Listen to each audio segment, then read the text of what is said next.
Bienvenue au ClickZen. Je suis ravi de vous recevoir avec Cyril. Alors pour tout vous dire, j'ai longtemps hésité à comment j'allais faire ce petit pitch de départ. Très longtemps hésité. Je me suis dit, est-ce que je fais l'homme politique? Est-ce que je fais de l'humour? Est-ce que je fais long? Est-ce que je fais court? J'ai décidé de faire plutôt simple. Alors je me suis dit, je vais déjà remercier les gens qui m'ont permis de faire cette soirée. Et quand j'ai fait ça, je me suis dit, oh là là, mais en fait, tu pourrais quasiment remercier tous les gens qui sont dans la salle. Pourquoi? Il y a de ma famille dans la salle, il y a des amis, il y a des collègues, et il y a quand même un truc un peu inédit, des gens que je ne connais pas, ce que je trouve génial. Ça, c'est bien, j'ai même réussi à attirer des gens que je ne connais pas. Donc merci à tous d'être venus, et je vais faire un focus alors uniquement sur ceux qui m'ont permis de réaliser cette soirée. En premier lieu, Cyril, mais je vous expliquerai un peu après pourquoi. Ah, je t'en prie. Merci à toi d'avoir fait naître ce projet. Bienvenue à Jonchery, bienvenue à Reims. J'aurai l'occasion de te faire visiter ça demain. Après, je vais remercier Laetitia et Nicolas, qui sont au fond là-bas, qui sont les heureux propriétaires du ClickZen, qui sont mes partenaires aussi de business, d'aventure, enfin on est des acolytes, et qui nous ont fait un beau ClickZen version 2.0. Ceux qui avaient connu la version 1.0, bah voilà, vous pouvez découvrir ce soir la 2.0, qui est toute finie, hein. Il y a même le plafond, il y a les petites étagères. On a tous et on est dans un endroit magnifique pour s'envoyer une belle énergie. Donc merci à vous les amis. Ensuite on a Xavier qui est là-bas qui va nous faire des photos, qui est mon photographe officiel. On a Enzo qui est là, qui travaille avec Cyril, que vous voyez ici, qui a l'entreprise de la Gomme Production, qui va nous filmer. Donc d'ailleurs, pour ceux qui ne l'ont encore jamais fait, je vous invite tout à l'heure à signer ce petit papier avant de partir, qui est un papier d'autorisation de droit à l'image qui va me permettre après de diffuser ces images sur les réseaux sociaux, sur mon site internet, etc. Donc ceux qui ne l'ont encore jamais fait, il y en a plein d'entre vous qui l'ont fait, pensez à le faire, c'est là.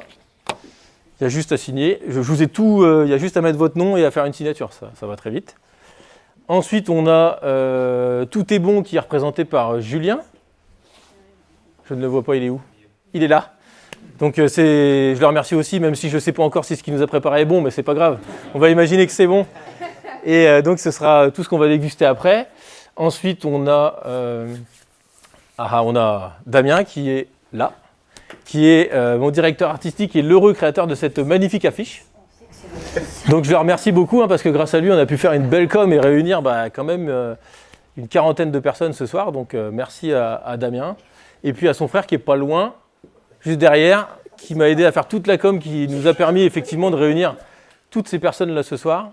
Et puis après, il y a mes deux bénévoles favorites qui sont là-bas au fond, qui sont ma femme, en vert, Élise, et à côté, ma sœur. Ça, je crois que pour certains, ça se devine assez facilement.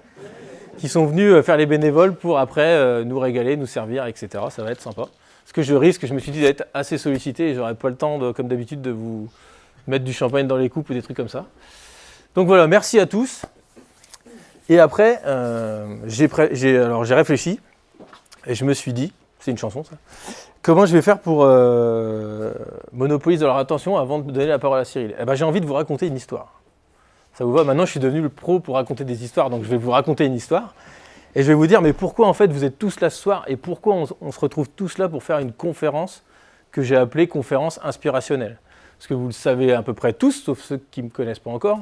Ça fait 2 ans que je suis entrepreneur, j'ai été coach en développement personnel, j'ai été coach en plein de trucs. Et depuis pas longtemps, je me découvre organisateur d'événements en tout genre. Donc je fais des petits déj, je fais des after-work avec des entrepreneurs, je fais tout plein de choses. Et j'avais envie depuis longtemps de faire quelque chose d'un niveau un peu plus élevé en termes spirituels ou quelque chose comme ça. Et puis je me suis dit, il faut que je trouve la première personne pour me faire ça. Donc il y a eu un chemin qui s'est créé. Ceux qui me suivent depuis un moment savent que depuis quelque temps, ma posture a beaucoup évolué. Grâce à Stéphanie qui est là, j'ai découvert un mot qui va vous paraître peut-être anodin. C'est le mot altruiste. J'ai découvert que j'étais quelqu'un d'altruiste. Je ne savais même pas ce que voulait dire ce mot avant. Et en fait, je me rends compte qu'effectivement, mon fil conducteur, certains pourront en témoigner dans la salle, il est en fait de toujours faire plein de choses pour les autres. Et en fait, je ne m'en rendais pas compte. Mais c'est un peu mon fil rouge. Je fais des trucs pour les autres, j'aime rassembler des gens, j'aime découvrir des nouvelles personnes. Salut Jo, bienvenue. J'aime découvrir des nouvelles personnes, j'aime transmettre mon énergie, j'aime la communiquer, etc. Et donc, je me suis dit, bon, il faut que je fasse un autre truc. Et je suivais Cyril sur les réseaux depuis un moment, depuis quasiment que je me suis lancé. Et ce qui est assez fou dans cette histoire, c'est que vous ne le savez pas, mais on ne se connaît pas. Lui et moi, on ne se connaît pas. En fait, moi, je le connais bien, parce que je le suis sur les réseaux. Enfin, je connais ce qu'il veut bien nous donner. Lui, il ne me connaît pas, à peine. Il va même dormir chez moi ce soir, c'est pour vous dire à quel point on va loin dans le process. Il va rencontrer mes enfants et tout. On va aller un petit peu plus loin dans le truc. Et en fait, un jour, je lui mets un message sur LinkedIn et je lui dis tiens, je te suis, ça fait des années que je te suis, je t'ai jamais parlé. Et il me dit on n'a qu'à faire une visio. Bon, d'accord. Donc, on fait une visio. Et puis, en 3 minutes, je pense, ça a matché direct. Ouais. On a parlé le même langage. Et ça m'a fait tilt et j'ai dit c'est lui qui va faire ma première conférence. Je lui ai proposé l'idée, il m'a dit oui direct. Et puis on se retrouve tous là ce soir à 40 pour l'écouter nous parler donc de s'éveiller, de vivre pleinement sa vie, un sujet qui résonne fort chez moi. Et puis j'espère que c'est la première d'une longue série. Tu auras eu le privilège de faire la première, c'est quand même top. J'espère pour toi. Et puis je suis content d'ouvrir le bal. C'est super. Merci de m'avoir choisi. Et je pense que tu es le symbole de tout ce qui m'arrive depuis des mois, c'est-à-dire quelque chose de tout à fait impromptu, c'est-à-dire qu'on ne s'est jamais vu, on ne se connaît pas, on est là. Tout à l'heure, on a parlé dans la voiture, je ne peux même pas vous dire de quoi on a parlé, mais c'est incroyable. J'ai hâte qu'on poursuive cette discussion demain, parce que demain, on passe la journée ensemble, je vais lui faire découvrir un peu Reims, etc. Et vu la discussion qu'on a eue tout à l'heure, j'aimerais bien qu'on la poursuive, et je suis sûr que là, il va vous raconter des choses passionnantes. Donc, je vous invite à bien kiffer ce moment de conférence, qui sera suivi d'un truc qui me caractérise à chaque fois, cocktail, on va boire du champagne, vous allez tous pouvoir discuter les uns les autres, faire connaissance et tout ça. Mais en tout cas, pour l'instant, écoute, j'ai le plaisir de te laisser la parole. Je te remercie vraiment encore une fois d'être là, d'être venu de Paris pour nous présenter ce que tu vas nous présenter. C'est presque un mystère pour moi aussi, je vais découvrir un peu le contenu, même si j'ai quand même un petit peu une idée. Et puis, écoutez, bonne conférence à tous. Merci d'être là, parce que c'est vous qui contribuez aussi à faire cette réussite. Et puis, à tout à l'heure, quand Cyril aura fini de nous donner sa bonne énergie. Merci à toi. Déjà. Je vous en prie. Bravo, on peut t'applaudir.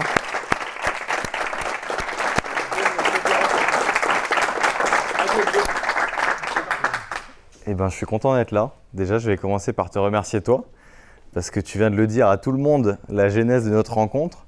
Et je pense que j'ai la chance que tu aies cet altruisme en toi et que tu aies cette énergie et que tu sois dans une dynamique où tu veuilles me mettre en avant, tu vois, parce que c'est toi qui me mets en lumière. Hein. C'est toi qui m'as proposé littéralement d'organiser une conférence pour moi, donc c'est magnifique. Franchement, je ne vendrai pas plus.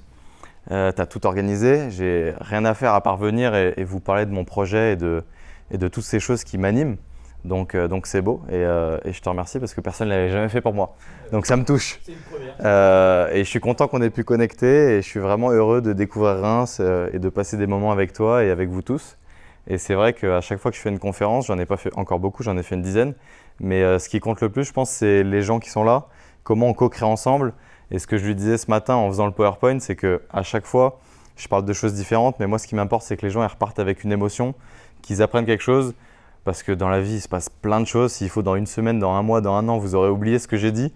Mais peut-être vous n'aurez pas oublié l'émotion que vous avez eue quand vous étiez là. Et c'est ça qui compte dans le fond, je pense. Donc je suis content d'être là. Vraiment, moi-même, je suis excité d'être là. Donc sachez-le, ressentez mon émotion. Moi, je vais vous parler de tout ce qui s'apparente à l'éveil de conscience. C'est un sujet qui m'anime beaucoup. Parce que j'ai traversé des épreuves dans ma vie qui m'ont amené à découvrir ce sujet-là, à l'étudier et maintenant à le transmettre humblement à mon niveau. Et j'en ai créé un projet que j'ai appelé Time for Human. Et donc, on va parler d'éveil et entre guillemets de vivre pleinement sa vie, même si j'espère que vous la vivez déjà pleinement, mais peut-être qu'après ces quelques mots, ça vous donnera encore plus envie de la vivre pleinement, j'espère. Donc comme je disais, l'éveil de conscience. L'éveil de conscience, pour moi, ça ressemble un petit peu à un processus infini où y a tout un tas d'éléments qui vont s'agréger dans une vie humaine. Et pour moi, c'est ce qu'il y a de plus intéressant. Donc, c'est ce que je creuse d'un point de vue physique, en étant ingénieur de formation et en ayant étudié énormément tout ce qui a attrait aux énergies. Et d'un autre côté, tout ce qui est spiritualité. Et donc, la genèse de mon projet, ça a été mon histoire de vie personnelle. Où j'ai eu une histoire un peu atypique, où j'ai trébuché, on va dire. Et des années après, ça m'a amené à m'intéresser à ces sujets-là, et donc Time for Human est né. Donc avant de parler du projet en lui-même, et donc d'éveil des consciences, c'est ce que je fais au quotidien maintenant, depuis maintenant 2 ans, Je vais vous parler un petit peu de mon parcours, de ma vie, de ce que j'ai fait et j'espère que ça vous aidera à comprendre comment j'en suis arrivé là. Cette photo est un petit peu difficile à assumer en public, mais maintenant avec les années, je l'assume de plus en plus. Je vous laisse la regarder, peut-être ça vous évoquera des choses pas agréables. En tout cas, moi, ça m'évoque des choses encore pas agréables parce qu'elle est lourde de sens pour moi. C'est quand même moi sur la photo. J'en rigole maintenant, hein, bien évidemment, mais sur le moment, je n'en rigolais pas, je vous assure. D'ailleurs, je fais la gueule un peu sur la photo. Mais cette photo, elle a été prise il y a 5 ans, dans mon admission en prison à Bangkok, quand je me suis retrouvé dans une situation où moi, le petit bon élève parisien, ayant fini son école d'ingénieur à 23 ans, pensait jamais se retrouver, clairement. Et je vous dis ça, c'est pas du storytelling, c'est que vraiment dans la vie, des fois, je pense qu'il se passe des choses où on ne sait pas pourquoi on est là, mais on est là. Et moi, je suis un peu aventurier, naïf, rêveur. À l'époque, je l'étais beaucoup. Et quand je me suis retrouvé dans cette situation-là, je me suis dit, OK, il y a 2 manières de comprendre ce qui se passe. Soit je m'effondre, soit je rebondis. Et donc l'histoire de cette photo, c'est que j'étais parti voyager en sac à dos, en backpack, donc en sac à dos. Avec mon petit sac à dos, à la fin de mes études d'ingénieur, j'étais parti comme ça. Et je me suis dit, OK, être ingénieur, c'est cool, les chiffres, c'est cool, tout ça. Mais j'ai envie de découvrir plus du monde. J'ai envie d'apprendre à parler anglais, j'ai envie de parler avec les gens, j'ai envie de comprendre ce que c'est que la vie. J'ai envie de m'ouvrir, quoi. Et l'univers, entre guillemets, m'a écouté, la vie m'a écouté, parce que j'ai demandé tellement d'ouverture qu'on m'a mis une sacrée épreuve sur mon chemin. Et quand j'étais en boîte de nuit, je vous passe les détails, mais je me suis retrouvé avec de la drogue dans ma poche. Moi, je ne fumais pas de cigarettes, je me suis retrouvé avec un paquet de cigarettes dans la poche. Et en sortant de la boîte, je me suis fait arrêter par les flics. Et les flics m'ont dit, bah, c'est à vous. J'ai dit non. Ils m'ont dit, bah, si. Ils m'ont mis dans la voiture et après, je me suis fait embarquer. Et s'en est suivi 2 semaines assez compliquées où j'ai essayé d'appeler l'ambassade française, comprendre que j'étais dans un pays où c'est un royaume, où il n'y a pas vraiment de loi, où il n'y a pas vraiment d'ingérence. Voilà quoi, c'est un peu flou, j'étais tout seul à l'époque. En fait, là-bas, c'est très simple. J'ai appris une expression, c'est money talk. Donc en fait, quand vous êtes là-bas, tout est un peu fluide. Et ce qu'ils m'ont dit tout de suite, c'est en fait, ça ne nous intéresse pas de savoir si vous êtes innocent ou pas. Ce qui nous intéresse, c'est votre argent. Mais ils me l'ont dit cash. Hein. Et donc, en fait, ils m'ont dit ça va être 30 000 €. Et donc, le consul m'a dit, OK, bah, négociez bien, payez, espérez qu'il ne vous fasse rien et partez. Et donc, moi, c'est ce que j'ai fait en Thaïlande. Et donc, moi, j'ai négocié. Je suis venu, j'ai mis une petite chemise. Je suis venu, j'ai négocié. J'ai essayé de faire baisser le prix au maximum pendant 2 semaines. Et ensuite, j'ai payé. Et donc, j'ai payé 15 000 €. J'ai fait mes quelques jours de prison. Et ensuite, j'ai été extradé et ils m'ont banni du pays pour 5 ans. Donc voilà, ça c'est pour la petite histoire. Je ne vais pas m'éterniser là-dessus, mais c'est pour que vous compreniez un peu l'énergie, d'où elle me vient. Parce qu'elle me vient de là, l'énergie. Et en ressortant de cette expérience-là, je peux vous dire que tout est beau. Hein. Et pourtant, je n'y ai pas passé longtemps, mais tout est beau. Globalement, le sens de la vie, c'est bon. Je n'avais même pas besoin de passer d'autres étapes. Je pense que je l'avais découvert grâce à ça, quoi. Et moi, j'en parle avec beaucoup de lumière parce que je pense que quand on traverse un truc, ça peut être une maladie, n'importe quoi. Moi, c'était ça en l'occurrence. Mais je pense que chacun peut s'identifier. On a tous des épreuves dans la vie. Et quand le temps passe, on le voit avec plus de relativité.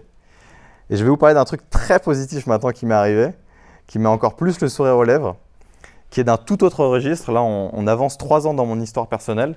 Et j'ai fait l'expérience de l'ayahuasca. L'ayahuasca, c'est une expérience chamanique.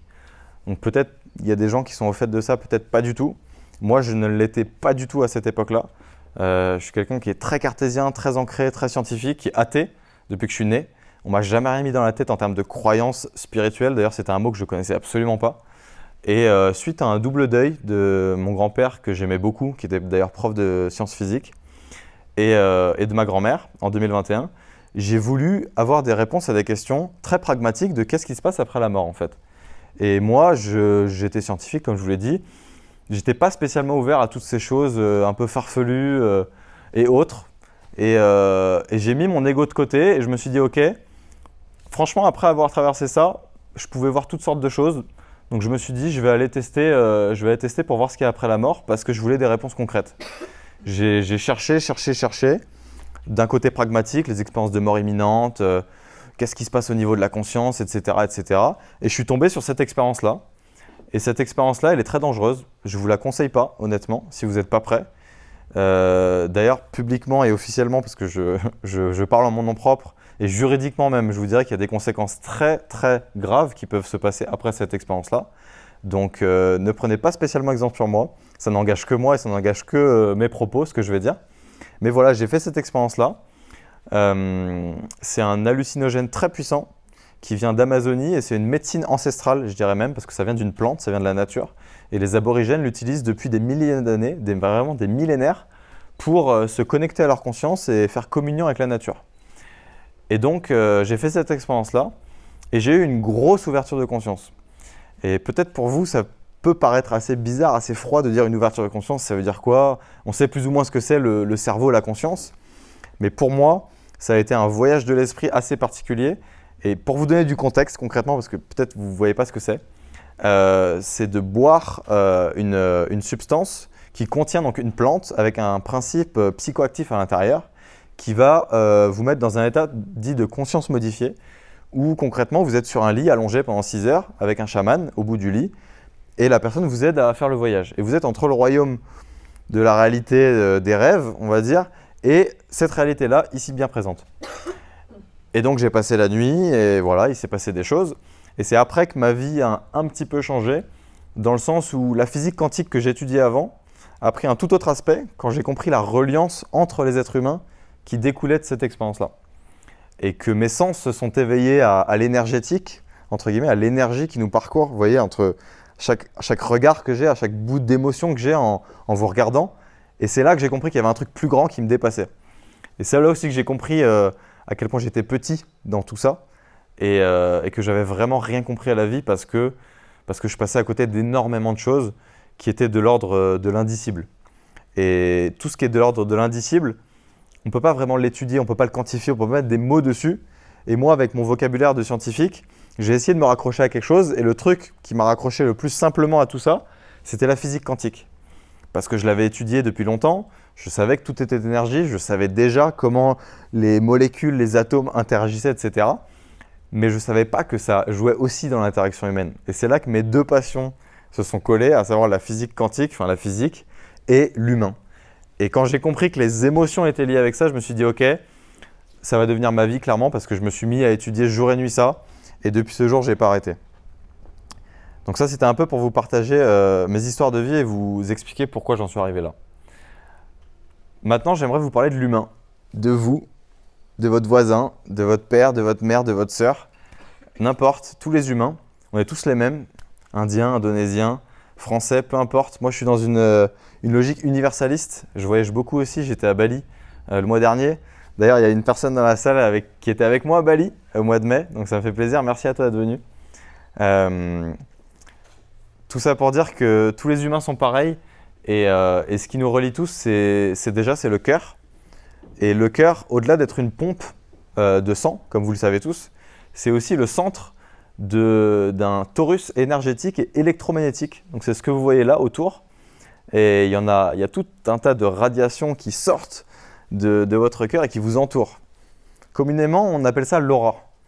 Et c'est drôle parce que c'est un mot très spirituel, mais qui, en sciences physiques, peut vraiment se mesurer. C'est-à-dire qu'on a des appareils qui peuvent mesurer l'aura des gens. Si là, vous mettiez une caméra, on pourrait voir un petit peu l'énergie qui se dégage d'une personne, un peu comme la chaleur, vous voyez.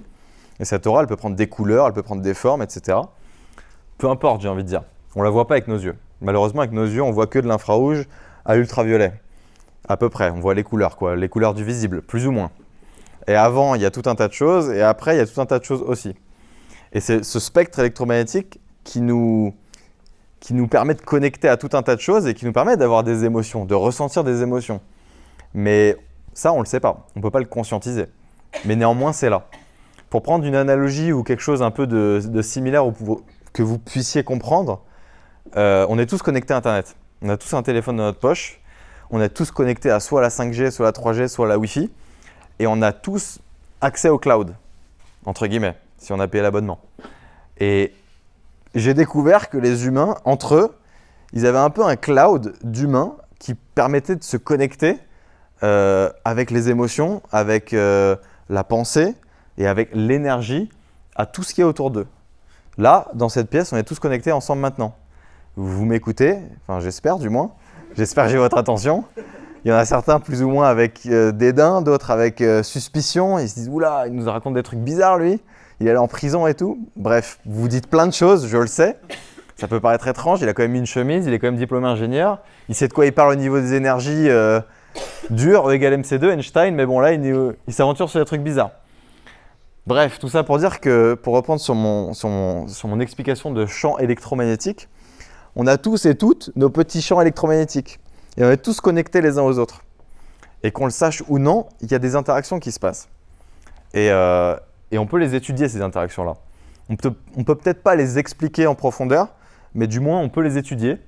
Et moi, c'est ce que j'ai essayé de faire depuis maintenant 2 ans, sur tout un tas de plans. Donc j'ai écumé les études, je me suis formé avec des formateurs aux États-Unis. Enfin, j'ai vraiment essayé d'avoir énormément d'informations sur le sujet pour comprendre. Et après, j'ai essayé d'expérimenter. Parce que c'est bien beau d'avoir de la théorie, mais à un moment donné, si on n'a pas de pratique, eh ben, on ne ressent rien, notre vie elle ne bouge pas, ça ne change rien. C'est un peu comme la nageuse du cheval de Troie, du cheval en bois par contre, pardon. Vous avez beau être galop, ce que vous voulez sur le papier, si vous n'avez jamais chevauché le cheval, ça ne vaut rien. Donc moi, c'est un peu pareil. J'étais beaucoup dans la théorie et à un moment donné où j'ai dû passer à la pratique, et là, je me suis dit, qu'est-ce que je vais pouvoir bien faire? J'avais déjà fait l'expérience de l'ayahuasca. C'est très fort, ça a été une ouverture de conscience très forte, mais avec quelque chose qui venait de l'extérieur, que j'ai ingéré. Je voulais voir si vraiment je pouvais me connecter, mais qu'avec mes sens. Et après, j'ai découvert toutes les pratiques qui étaient liées à l'esprit et au corps. La méditation, l'hypnose, la respiration, et simplement le contact avec les humains en fait. De simplement faire une session avec une personne en one versus one, de prendre quelqu'un dans ses bras, de sentir les hormones, etc. Enfin, il y a tout un tas de choses, tout un tas de pratiques qu'on peut développer pour sentir un peu plus cette aura et sentir notre connexion à l'autre et sentir notre connexion à soi-même surtout. Parce que je pense que c'est pas pour rien que l'humain il est bien fait, cette affaire. La personne qui a designé cette chose-là, cet animal, elle est vraiment très très smart, je trouve. Parce que non seulement c'est le centre du torus, mais en plus c'est là qu'on ressent les émotions. Et on ne les ressent pas que dans le cœur, on les ressent aussi dans les tripes. Et tout ça c'est lié. Et ça participe un petit peu à la cohésion de notre champ énergétique. Je pense que j'en ai dit assez sur l'humain. Je vais passer à la slide d'après. Donc là, c'est complètement en lien avec ce que je disais. C'est un tableau qui vous montre du rouge au violet, donc l'infrarouge à l'ultraviolet, c'est pas pour rien, des fréquences les plus basses aux fréquences les plus hautes, toutes les vibrations et tous les niveaux de conscience que les humains ressentent et qu'ils ont dans leur énergie en fonction de ce qu'ils ressentent. Et ce tableau, c'est pas moi qui l'ai fait, c'est une personne, je crois, qui s'appelle David Hawking, je crois, et il y a un paquet d'années déjà, et il me semble qu'ils ont fait des études et que c'est quand même assez scientifique pour sortir les chiffres. C'est pas des chiffres sortis du chapeau, et c'est intéressant parce que quand on le regarde de plus près, on voit qu'en fait, il y a 2 manières de lire le tableau. Il y a l'involution qui part vers le bas et il y a l'évolution qui part vers le haut. Et en fonction de ce qu'on ressent au quotidien, dans nos interactions, dans nos émotions, eh bien, on voit que la vibration s'élève. Et la vibration, comme je vous dis, c'est quelque chose de concret. Là, je parle pour les sceptiques. Je parle pour l'ancien moi qui n'y croit toujours pas il y a des fois et qui maintenant y croit bien parce que c'est devenu sa vie, son métier et qu'il en fait des conférences.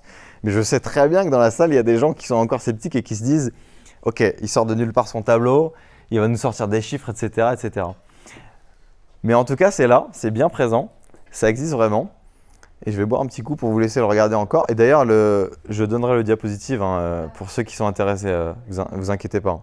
Toutes les images qui sont dans le diapositive, je vous les donnerai. Mais voilà, en tout cas, les émotions, elles sont catégorisées des plus basses aux plus hautes. Donc la honte, la culpabilité, la peine, la peur, le désir. Et plus on monte, plus il y a des émotions positives. Et plus on va être dans l'acceptation, l'amour, la joie, la paix, l'illumination, un gros mot. Je pense qu'ici en Occident, c'est un peu galvaudé. On peut l'oublier si vous voulez, ça c'est trop spirituel à mon goût pour la conférence. Et je ne serai pas à même d'en parler parce que je ne sais pas vraiment ce que c'est. Mais en tout cas, ce qu'on voit, c'est que des fréquences les plus basses aux fréquences les plus hautes, on a de plus en plus de joie, on a de plus en plus d'amour, on a de plus en plus d'excitation. Moi, je parle souvent d'excitation parce que dans ma vie, je suis l'excitation Et les choix de carrière que je fais et de cœur maintenant, après tout ce qui m'est arrivé, je les fais guider par vraiment mon excitation à faire les choses et l'interaction que j'ai avec les gens. Je vois et je comprends que quand je suis dans ma voie, quand je vous parle là, je suis excité parce qu'il y a de l'énergie qui sort de moi, parce que ça me parle en fait. Et là, je vous donne entre guillemets un conseil, c'est plus du dev perso, mais dans votre job, dans votre vie, suivez l'excitation parce que ce tableau, il est vrai. Et en fait, plus vous êtes dans des émotions hautes, plus vous allez avoir d'énergie littéralement et plus vous allez vibrer haut et fort. Et en fait, c'est très très simple, c'est que quand on est dans un job qu'on n'aime pas, on est dans une relation basse parce qu'on répète des émotions négatives. Quand on est dans des relations toxiques avec des gens où c'est compliqué, toujours on est dans le conflit, etc., on répète des émotions négatives. Et ces émotions négatives, rappelez-vous de l'image d'avant, elles restent dans notre aura. Et il y a un moment donné où on a l'impression qu'on est lourd. On est lourd parce qu'on ne peut pas décoller. Et métaphoriquement, bien sûr, on ne décolle pas, mais tout ça pour dire que l'énergie même, on n'a pas de vitalité en fait, c'est ça le truc, on n'a pas de vitalité. Alors que, tandis que quand on remonte dans ce tableau-là, on a plus de vitalité. On a plus d'entrain à être avec les gens, on a plus d'amour ressenti dans les relations, on a plus d'énergie vraiment à y aller fort au travail, à y aller fort à la muscu, à y aller fort dans tout ce qu'on fait dans la vie en fait. Et quand je me suis rendu compte de ça, j'ai compris que ça avait une réelle incidence sur la manière dont moi, du moins, moi le cartésien que je suis, perçois les choses. Et ça m'a permis de me rendre compte aussi que, avec des chiffres, on peut parler des émotions. Et que les deux sont reliés et que c'est assez dingue quand même. Enfin, je ne sais pas ce que vous en pensez. Je ne sais pas si vous avez déjà vu, certains ont déjà vu peut-être dans la salle, par main levée, ont déjà vu ce tableau? Non? Jamais personne? Qu'une seule personne? Pas vu ce tableau-là, mais Ok, dans le même style. Avec les couleurs et tout, bon. Ça fait peut-être beaucoup, hein, il y a beaucoup de choses à lire et tout. Je vous laisserai le lire, je ne vais pas tout lire. Mais bref, pour moi, tout ce qui est d'important à comprendre, c'est cette notion de énergie basse, émotion négative, énergie haute, émotion positive. Et que dans la même journée, on peut passer d'émotions négatives très bas, une énergie down où on a envie vraiment de pleurer, de sortir les émotions négatives, à quelqu'un qui nous fait un sourire et ça nous remonte en énergie et bam, on remonte en énergie, et on est dans les énergies hautes et après on redescend. Et en fait, on fluctue comme ça tout le temps en fait. Et c'est la vie d'un humain de fluctuer dans ces énergies-là. Et je vais passer à la slide d'après qui vous montre en fait, littéralement, ça c'est une autre étude scientifique qui a été faite, et j'ai mis le lien pour ceux qui sont intéressés d'aller voir, où est-ce que se situe en fait toute cette énergie dans le corps humain. Et en fonction de l'émotion qu'on ressent, où est-ce qu'est l'énergie et à quel point elle emplit tout notre corps. Parce que notre corps entier, il est rempli d'énergie. Il n'y a pas que du sang qui circule, il y a vraiment littéralement de l'énergie qui circule. Et là, c'est un physicien qui vous le dit, c'est pas quelqu'un qui est dans la spiritualité et qui connaît rien à l'énergie. Moi, j'ai étudié des schémas comme ça et des graphiques, j'en ai vu un paquet sur des salles. Là, je fais une aparté, mais plus pour essayer de vous convaincre. Et je pense qu'elle est importante, l'aparté. J'avais les mêmes schémas en bleu et rouge. Là, le bleu, c'est tout ce qui est froid, le rouge, c'est tout ce qui est chaud. Quand j'étais dans des salles informatiques chez Vinci, c'était mon métier avant. Et je vendais ça à Bouygues, à Orange, etc. Et là, maintenant, je fais la même chose avec les humains. Mais tout ça pour dire que c'est les mêmes méthodes qui sont utilisées pour voir là où c'est froid, là où c'est chaud. Et on voit en fait littéralement que l'énergie n'est pas la même en fonction que ce soit de la haine, de la peur, donc anger, fear, disgust, happiness. Happiness, on est tout rouge, c'est évident. Neutre, on ressent rien, ok, il n'y a pas d'énergie. Love, c'est ce qu'on peut ressentir, donc l'amour bien évidemment, l'amour.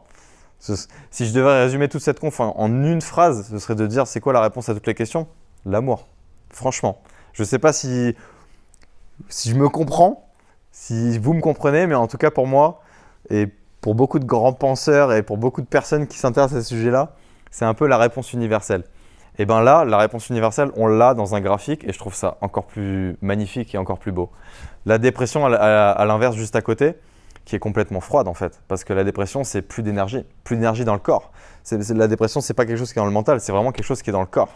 Et s'il y a des psychologues ou des psychothérapeutes dans la salle, je pense qu'ils pourront vous le confirmer bien mieux que moi. Enfin voilà, donc à travers ce schéma, je pense qu'on peut voir l'impact de ces énergies-là. Donc pride, shame, envie, l'envie, la honte, être fier, être contenté, contempt. Donc toutes ces choses-là, ça nous montre qu'en fait, pour chaque énergie, pour chaque émotion qu'on va ressentir, l'énergie, elle va être différente dans notre corps. Et c'est intéressant de comprendre ça. Pourquoi? Parce qu'en fonction des interactions qu'on a dans la journée et dans notre vie, eh ben, notre vie, elle va changer si on passe plus de temps là ou plus de temps là. Et clairement, je vous parle pas que de votre santé et de votre niveau de joie dans l'existence humaine.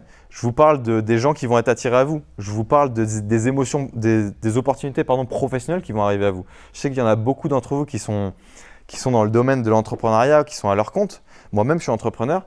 Quand on est dans l'amour, on attire plus d'opportunités professionnelles. Parce que le fil rouge, il est qu'on est sur une fréquence qui est beaucoup plus haute et les gens le ressentent en fait. Et il y a un moment donné où même si vous ne croyez pas à tout ce que je viens de raconter, ce que vous pouvez comprendre qui est très très simple, c'est que quelqu'un qui est magnétique, et on en parlait tout à l'heure avec Alexandre, c'est quelqu'un qui va attirer les gens à lui, mais même inconsciemment. C'est-à-dire qu'il ne va pas savoir que les gens regardent ses stories sur Instagram ou qu'ils le guettent sur LinkedIn du coin de l'œil. Il ne va même pas regarder, il s'en fiche. Mais à travers son aura, à travers ce qu'il développe, à travers ses projets, à travers son attitude dans la vie, à travers les soirées qu'il fréquente, j'en sais rien, tout dans la vie perso, dans la vie pro, tout est lié, eh ben, il sera plus ou moins dans cette fréquence-là ou dans une autre. Et en fait, c'est ça qui va attirer les gens à vous. C'est ça qui va faire que vous allez faire des connexions. C'est ça qui va faire que quelqu'un va se dire « Ah, lui, je l'aime bien » ou « Lui, je l'aime pas ». Au feeling, comme ça, au jugé, au nez. On s'est tous déjà dit ça. D'ailleurs, vous le dites peut-être de moi. Il y a des gens qui se disent « Ouais, il est sympa » et d'autres gens qui se disent « Ouais, il est chelou quand même ». Il s'y croit quand même, tu vois. Et ça vient de là en fait. Ça vient pas de moi. Moi, je suis à ma fréquence, je fais mes trucs et tout. Moi, je suis dans ma vie. Je vis un best life au passage. Ça me fait trop plaisir d'être là. Mais voilà, il y a une réalité, quoi. Il y a ce truc-là qui joue. Et pensez-y quand même des fois parce que c'est important. Alors, moi, je trouve que c'est important. Sans transition, je vais passer à la physique quantique. Peut-être qu'il y en a parmi vous qui ne savent pas ce que c'est que la physique quantique. Ils vont se dire, ok, ce gars-là, il est ingénieur, il sait de quoi il parle, mais pourquoi il nous parle de physique quantique? Juste avant, il y avait les émotions. C'est quoi le lien? Le lien, c'est que les émotions, c'est de l'énergie in motion, emotion. Ils l'ont appelé comme ça les Anglais. C'est vraiment, rappelez-vous la première image avec l'aura de l'humain. Tout ce qui vous entoure, ça vous touche en fait. On croit qu'il y a de la séparation, mais il y a de l'air, il y a des ondes qui nous parcourent et les émotions, elles nous touchent en fait. Et en fait, pourquoi la physique quantique? Parce que la physique quantique, ça étudie l'infiniment petit. Les quantums, c'est vraiment à l'intérieur, c'est au niveau subatomique, tout petit, petit, petit. Et en fait, quand on dissèque de la matière, quand on regarde au microscope, qu'est-ce qu'on voit? Eh bien, on voit qu'il y a de l'énergie en mouvement. Et cette énergie en mouvement, elle est miscible. Ça veut dire que littéralement, si j'avais la fréquence et la force pour là ouvrir ce trépied et cet ordinateur, je pourrais limite le transporter, le transpercer. Si j'arrivais à détacher la matière qui est à l'intérieur. Parce qu'en fait, c'est miscible, c'est de l'énergie. Tout comme l'énergie qui est entre toi et moi, depuis tout à l'heure, là tu me regardes intensément, je le sens, eh ben, il y a de l'énergie, tu vois. Et d'autres gens que je regarde moins, ou peut-être qui me regardent moins, ou peut-être qui ont peur, eh ben, il y a moins d'énergie. Et ces connexions-là, elles sont réelles. C'est comme si je tissais des fils entre vous et moi et qu'ils existaient réellement. On ne les voit pas, parfois on les sent, parfois on ne les sent pas, mais ils sont là. Et la physique quantique, c'est aussi l'étude de cette énergie-là dans l'espace, donc dans toutes les dimensions de l'espace, pour essayer de comprendre les interactions et qu'est-ce qui se passe entre les atomes, les molécules, pourquoi ça vibre, etc., etc. Donc là, je vous ai mis grosso modo un atome avec ses protons qui tournent autour. Et l'image du bas, c'est l'intrication. L'intrication, pour moi, c'est celle qui m'intéresse le plus parce que pour vulgariser, vous savez tous qu'on est dans l'univers. On est sur une planète qui est dans l'espace, qui flotte plus ou moins. Il y a de la gravité, il y a des interactions, etc., fortes, faibles. On sait pas ce qu'on y fait, hein, d'ailleurs, au passage. Hein. Moi-même, je ne sais pas, je l'ai étudié pendant des années. Personne ne le sait. Ça, c'est un autre mystère. Mais ce qu'on sait, c'est qu'il y a des astres qui tournent autour d'autres astres et que tout ça, ça s'imbrique dans un truc qui est plus grand que nous. Ce que vous ne savez peut-être pas, c'est que tout ça, eh ben, c'est relié. C'est pas nous, on est dans notre système solaire qui est dans une partie de l'univers. C'est en fait l'univers, c'est un univers bloc, comme ça. Il est en un morceau et il est en expansion. On sait qu'il est en expansion, mais il est en un seul morceau. Et les physiciens, d'ailleurs, il y a eu le prix Nobel de physique quantique, c'est 2022, donc c'était il y a 2 ans, c'est un Français, Cocorico. Merci la France quand même. Ça fait 40 ans qu'il est professeur à Polytechnique. Et il a réussi à avoir le prix Nobel en prouvant l'intrication quantique. Et il a expliqué, en fait, tout simplement que l'univers, il pouvait littéralement supprimer le temps et la distance. C'est-à-dire que vous prenez une particule qui est intriquée avec une autre, vous les connectez ensemble, vous en envoyez une à 10 années-lumière, elles vont rester connectées. Non seulement elles vont rester connectées, mais quand il y en a une qui va changer d'état ou d'énergie, l'autre va changer aussi d'état en même temps. Exactement en même temps. Et ça, qu'est-ce que ça nous dit? Ça nous dit, pour moi, le truc le plus incroyable de la physique quantique, c'est que le temps, en vérité, n'existe pas. Et que Einstein s'était trompé sur le fait que la vitesse de la lumière est littéralement infranchissable. Elle est franchissable, la physique quantique nous l'a prouvé. Il y a des interactions qui se passent plus vite que vitesse de la lumière. Et qu'est-ce que ça nous amène à comprendre? Là, je vais en revenir plus à l'humain, parce que je sens que ça vous gave la physique quantique, et j'ai envie que ça vous touche plus. La manifestation. La manifestation, c'est pas les gilets jaunes dans la rue, c'est pas ça. Non, la manifestation, c'est un mot, je ne sais pas pourquoi ils ont utilisé ce mot-là, on manifeste, c'est un mot un peu… Voilà. Pour moi, je pense que la manifestation, c'est expliquer comment le lien entre ce qu'un humain pense, ce qu'un humain a dans les tripes, ce qu'un humain ressent et sa vie, eh ben, ça a un lien. Ça a un lien assez étrange. Moi, au début, quand j'ai étudié ce sujet-là, je l'ai étudié avec les neurosciences, j'ai essayé de me dire, mais comment ça marche, etc. Est-ce que ça a vraiment un lien entre ce qu'on pense, ce qui se passe dans nos vies, ce qu'on ressent, les émotions, comment tout ça, ça s'agence, etc., etc. C'est beaucoup aux États-Unis qu'on parle de ça. En France, ce n'est pas encore arrivé, mais dans les années à venir, vous allez en entendre parler de plus en plus. Il y a des gens qui vont vous dire « Ah, tu manifestes ta réalité, tu essayes d'amener des choses à toi. Tu penses à cette chose-là et comme par hasard, elle arrive. » Il y a des films qui ont été faits là-dessus, etc., etc. Un film très connu qui s'appelle « Le secret », le secret de la manifestation. Peut-être certains d'entre vous l'ont vu dans la pièce. Oui? Aux mains levées? Formidable. Bon, bah, vous savez déjà de quoi je parle alors. Et pour ceux qui ne savent pas, le secret donc, vous voulez savoir le secret? Le secret, c'est que dans la vie, on peut attirer ce qu'on veut.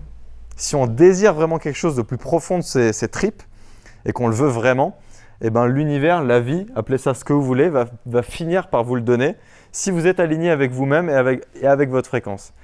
On ne peut pas non plus demander ce qu'on veut. On ne peut pas dire demain je veux une Lamborghini et bam. Il n'y a pas ça. L'univers, ça ne marche pas comme ça. Par contre, si petit à petit vous voulez quelque chose au plus profond de vos tripes, eh ben, votre vie va vous amener vers ça. Si je ne sais pas, un truc très simple, vous avez envie de changer de job, vous n'en pouvez plus. Et tous les jours, vous y allez avec la boule au ventre. Ce qui était mon cas, hein. Je ne vous l'ai pas dit, mais moi, pendant des années, j'étais ingénieur, j'étais plus heureux d'être ingénieur. J'étais là, je mettais des chiffres dans un tableau Excel, j'étais au bout du bout. Je me demandais ce que je foutais là. C'est d'ailleurs pour ça que je suis parti en sac à dos à l'autre bout du monde. Parce que je me disais, la vie n'a pas de sens. On m'a appris plein de choses en physique et moi, je ne suis pas heureux dans ma vie. C'est quoi ce bordel? Bref, aparté. Tout ça pour dire que quand on veut quelque chose, eh ben, les émotions, elles parlent. Et non seulement elles parlent, mais elles créent notre réalité. Ça veut dire qu'on va finir par rencontrer des gens qui sont intéressés par les mêmes sujets que nous. Je ne sais pas, vous êtes informaticien, vous vous intéressez aux émotions, vous allez croiser un psychologue dans la rue ou dans le métro, il va vous parler.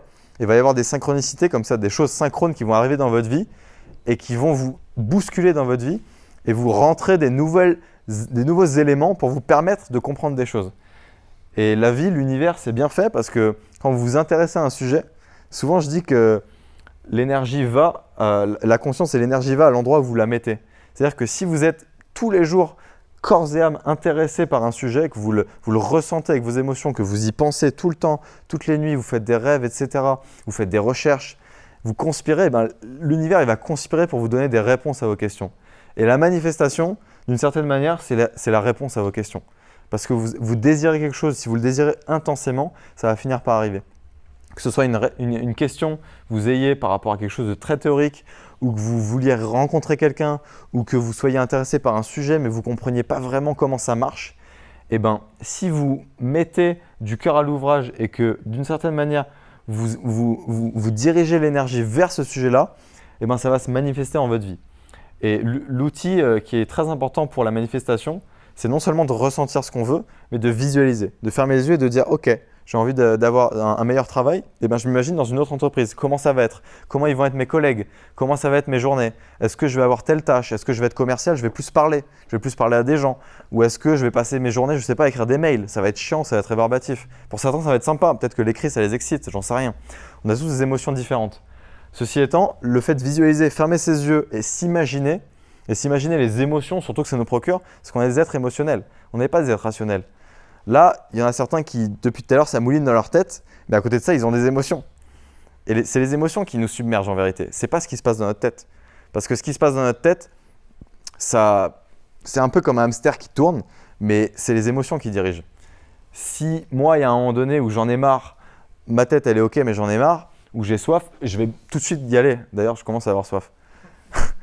Et le truc, c'est que on croit qu'on est des êtres rationnels, mais en fait, on est complètement émotionnel. Et on est émotionnel plus. Donc en fait, la visualisation, c'est quelque chose qui passe par la vision, mais qui est surtout émotionnel. Et donc si vous voulez visualiser quelque chose pour le manifester dans votre vie et pour que ça arrive dans votre réalité, eh ben, le but, ça va être de fermer les yeux, imaginer et ressentir quelque chose. Je sais pas, vous voulez des meilleurs clients? Posez-vous 5 minutes tous les matins, listez ce que vous voulez comme type de client. Là, on parle plus business, je fais un petit pont et vous dites « Ok, je veux des clients qui sont pas chiants. » Tout le monde dit « Ouais, on veut des clients pas chiants. » Listez des clients pas chiants, listez des choses qui vous plaisent chez les gens. Est-ce qu'ils sont tactiles? Est-ce qu'ils sont pas tactiles? Est-ce qu'ils vous parlent longtemps au téléphone? Ou est-ce qu'à l'inverse, c'est des gens où ils vous feront pas chier? Ces gens, ils vous enverront jamais de message, mais dès qu'il faudra faire des actions, ils seront au taquet. Dites ce que vous voulez et ressentez-le.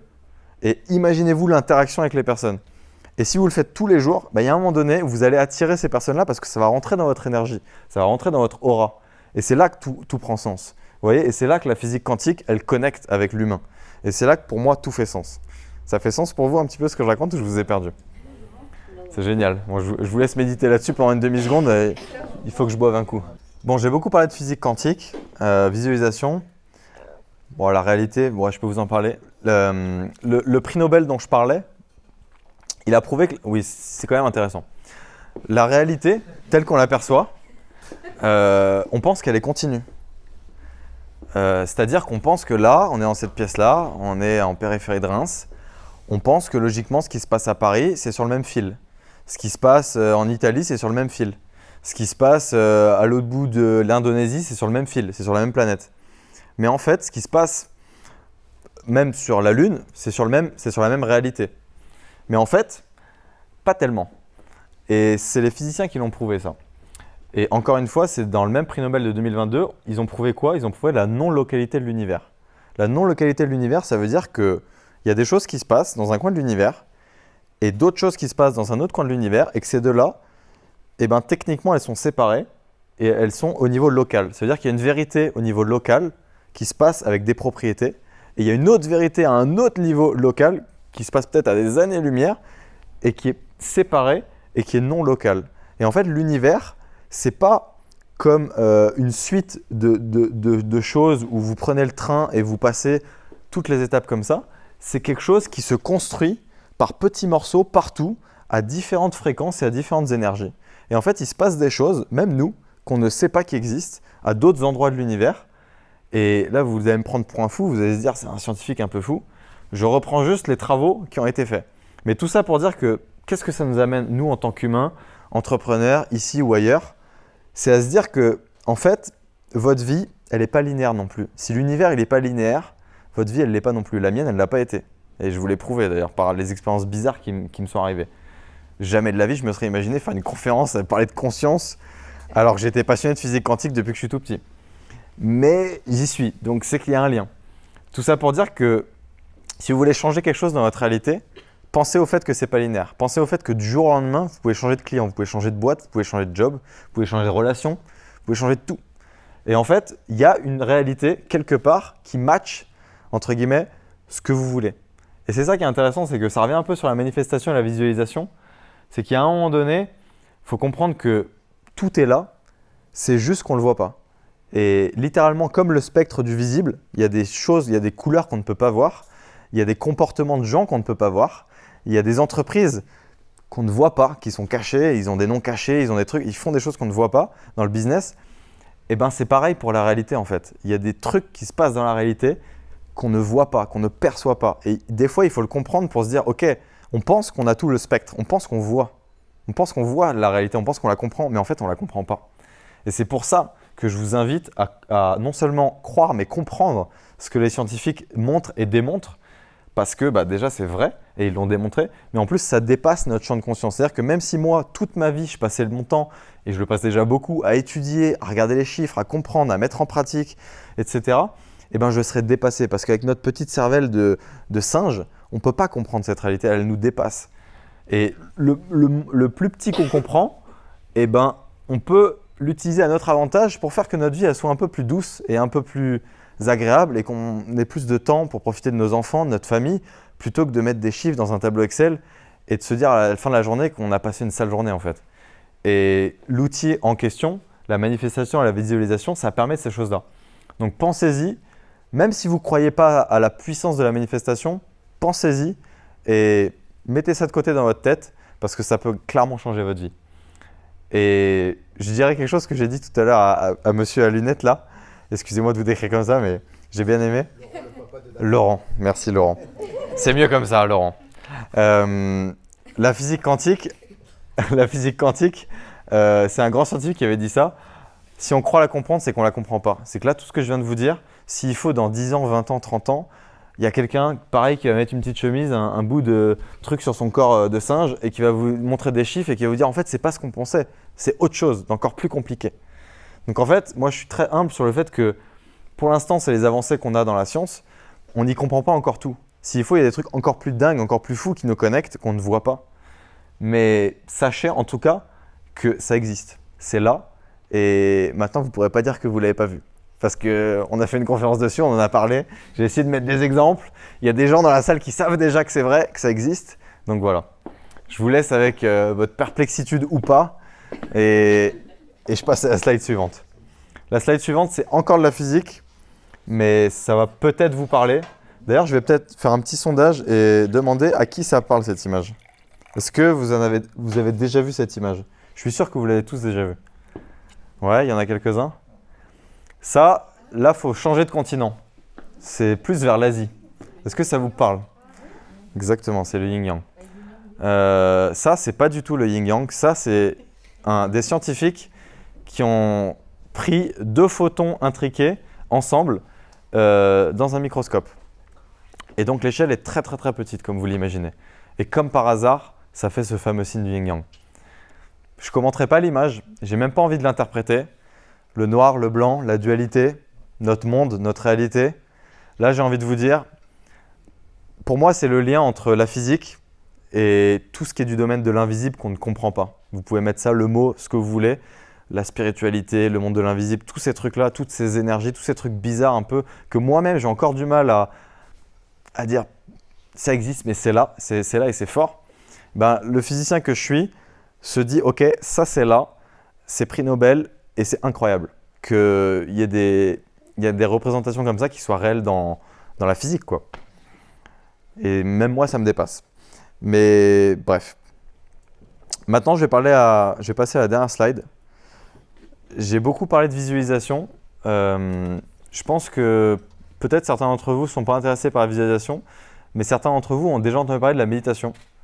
C'est un truc qui devient quand même assez banal, mainstream, j'ai envie de dire.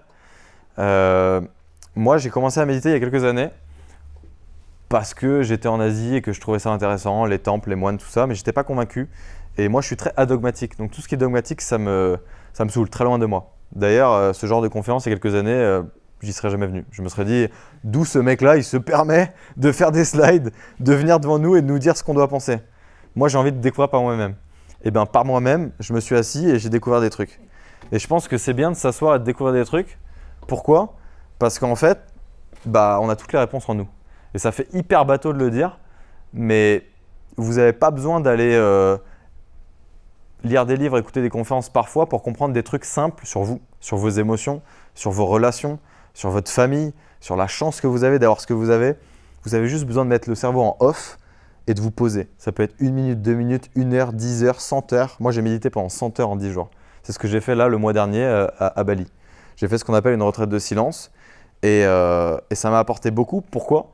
Parce que c'est quand on fait le vide, le vrai, qu'on se rend compte de ce qu'on a à l'intérieur. Et là, ce n'est pas une phrase galvaudée de vous dire ça parce que je l'ai vraiment fait le vide et je peux vous dire que c'est loin d'être vide. Il y a tout un tas de pensées, d'émotions qui sont venues, de pourquoi j'ai fait ci, pourquoi j'ai pas fait ça, pourquoi je ressens ça, qu'est-ce qui se passe dans ma tête, pourquoi il y a autant de pensées liées au business, pourquoi j'ai envie de faire autant d'émotionnel, autant de voyages, enfin bref. Tout ce qu'il y a dans votre vie, c'est dans votre tête. Mais vous ne pouvez pas le percevoir si vous êtes en train de courir après votre train-train quotidien. Et je ne vous dis pas de faire la même chose que moi. Moi, je mène mon chemin, je mène ma barque, je mène ma vie. Il n'y a pas de souci. Je vous dis juste que la méditation et le silence, c'est un truc intéressant parce que faire pause quelques minutes, ça permet d'avoir des nouvelles choses qui viennent à la surface. Et dans nos vies un peu d'entrepreneurs pour la plupart qui sont très stressés, très dans l'action. Moi, quand je reviens à Paris, vous voyez mon débit de parole quand même. Hein. Il est un peu Voilà, un peu trop. D'ailleurs, je m'en excuse, parce que je mange des mots. Je vais faire un temps de pause, tiens, c'est bien. Mais ouais, le silence, c'est bien. Et pour moi qui suis très très speed, c'était encore plus dur. Les deux premiers jours, 3 premiers jours, noble silence, ça veut dire qu'on ne parle pas, on fait que méditer toute la journée, 10 heures par jour. On n'interagit pas avec les autres humains, c'est-à-dire pas de regard, pas d'intention de partage, pas d'interaction quelconque, full introspection, donc rester dans sa bulle. Et rester dans sa bulle pendant 10 jours, ça permet de comprendre que pas de téléphone, bien évidemment, pas de quoi écrire, donc pas de quoi externaliser sa pensée, pas de quoi lire. Une cellule simple, une chambre, un lit et un lieu où méditer. 10 jours, c'est long. Je vous assure que c'est long. Très, très long.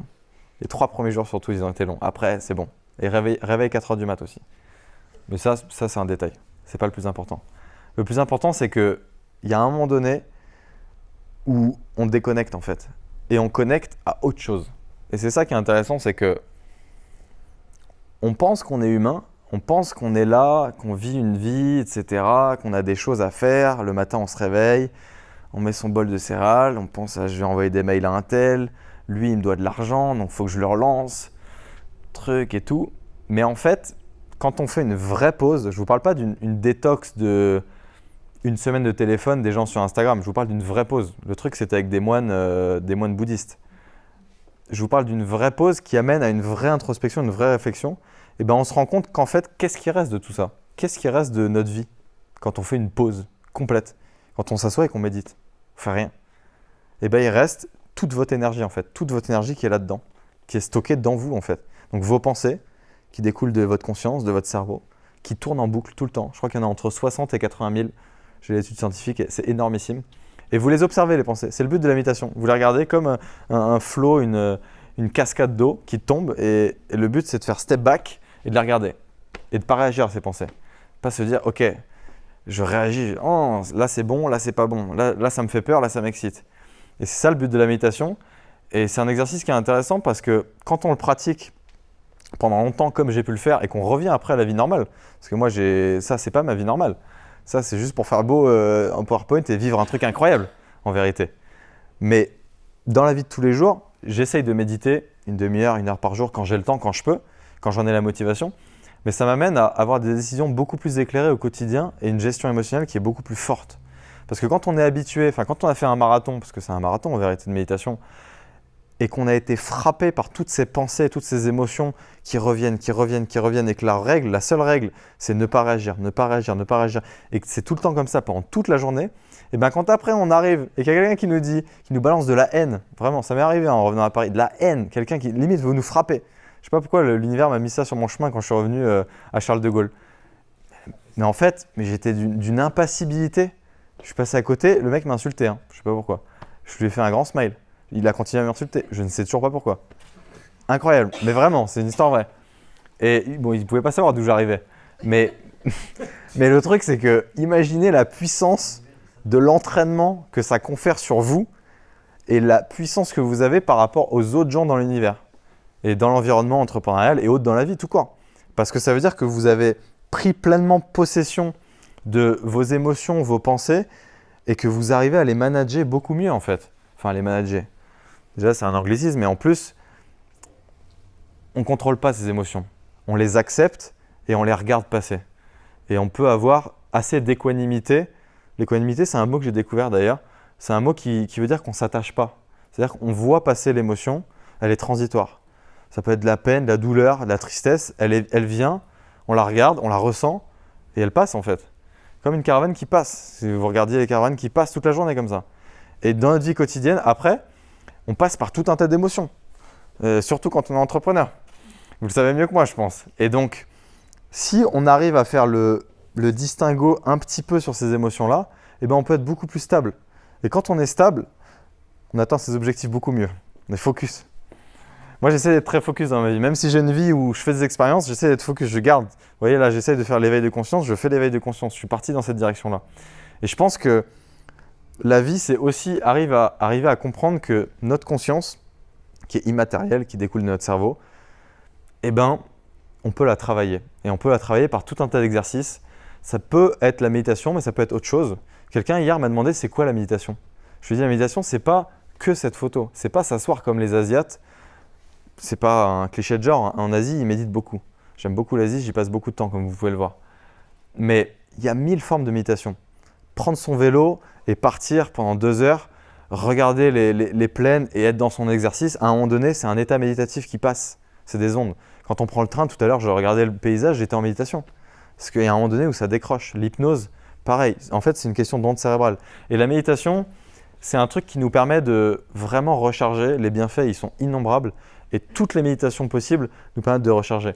Et je pense que c'est une des meilleures manières pour l'humain de se connecter à lui, de se connecter à ses émotions et d'arriver à rentrer dans un flot énergétique qui est assez intéressant.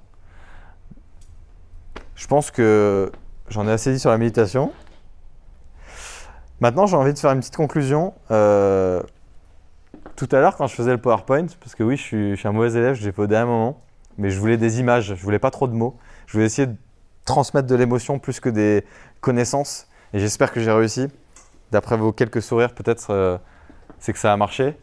Je me suis dit, quoi de plus beau que le cœur, en fait? Parce que tout à l'heure, je vous ai reparlé du cœur. Il y avait un peu une image qui ressemblait à celle-ci. Mais la conclusion de tout ce que j'ai pu dire, c'est que qu'est-ce qui va rester de notre vie humaine? Franchement. Dans 100 ans, on sera tous morts et enterrés. On ne sera plus que de la poussière. Les jobs qu'on aura, les fringues qu'on aura, tout ce qu'on aura traversé, ce sera poussière. Ce qui sera resté, c'est les émotions qu'on se sera échangées avec les gens qu'on aime. C'est les moments qu'on aura passés, donc la mémoire de ces moments, les apprentissages qu'on aura eus. Et tout ça, pour moi, c'est relié au cœur. Donc, je vous souhaite que ces quelques mots aient impacté votre vision de la vie, votre perception de la réalité, et que vous accordiez davantage d'importance, si ce n'est pas déjà le cas, à vos émotions, à ce que vous ressentez. Écoutez vos ressentis, écoutez votre cœur, et soyez guidés par ça, parce que la vraie force, elle est là. Et dans 100 ans, il ne restera rien. Donc, je vous remercie de m'avoir écouté. J'espère que ça n'a pas été barbant et que vous avez pris plaisir. Et si vous avez des questions et des réponses, des questions, j'essaie d'apporter des réponses. Ce sera maintenant. Merci à tous. C'était un plaisir.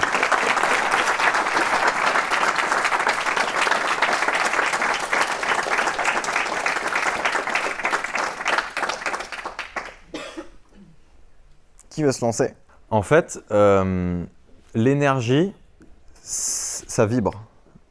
Toute énergie vibre. Et la fréquence, c'est la fréquence vibratoire. Donc la fréquence, c'est comme la fréquence de radio. 101.2, 101.3, 101.4. Tout ça, c'est de l'énergie. Il y a des ondes. Imagine des ondes sonores, par exemple. Tu vois, c'est comme quand tu jettes un caillou dans l'eau et ça fait des ondes comme ça. Et ben, les ondes qu'on ressent, les ondes qui émanent de nous, ou les ondes Wi-Fi, ou les ondes de la radio, eh ben, elles sont en fréquence. Et la fréquence, eh ben, il y en a tout un tas des fréquences. Il y en a des très très basses et très très resserrées, il y en a des très très longues. Tu vois, c'est la longueur d'onde. Tu vois, je ne sais pas si tu te rappelles à l'école, la longueur d'onde. Et donc, toute cette fréquence-là, ça fait référence à l'énergie en fait. Et j'en ai pas parlé tout à l'heure parce que, je sais pas, je me suis perdu dans mon explication et j'étais dans mon flow. Mais on parle souvent de fréquence et de vibration parce que nous, on est des êtres biologiques, donc ça vibre et ça vibre en fréquence. Et si je vous ai parlé de ça parce qu'on peut les quantifier, les fréquences. Les fréquences, on peut les quantifier en hertz. Hertz, c'est une unité. Et là, tu vois, de 20 à 1000, je crois, je ne sais plus si c'est l'échelle exacte, mais on peut les quantifier.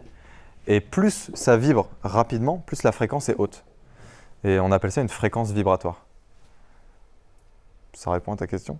Ouais, en partie. En partie, ouais. Il y a encore une partie où tu voudrais que j'essaye d'apporter quelque chose?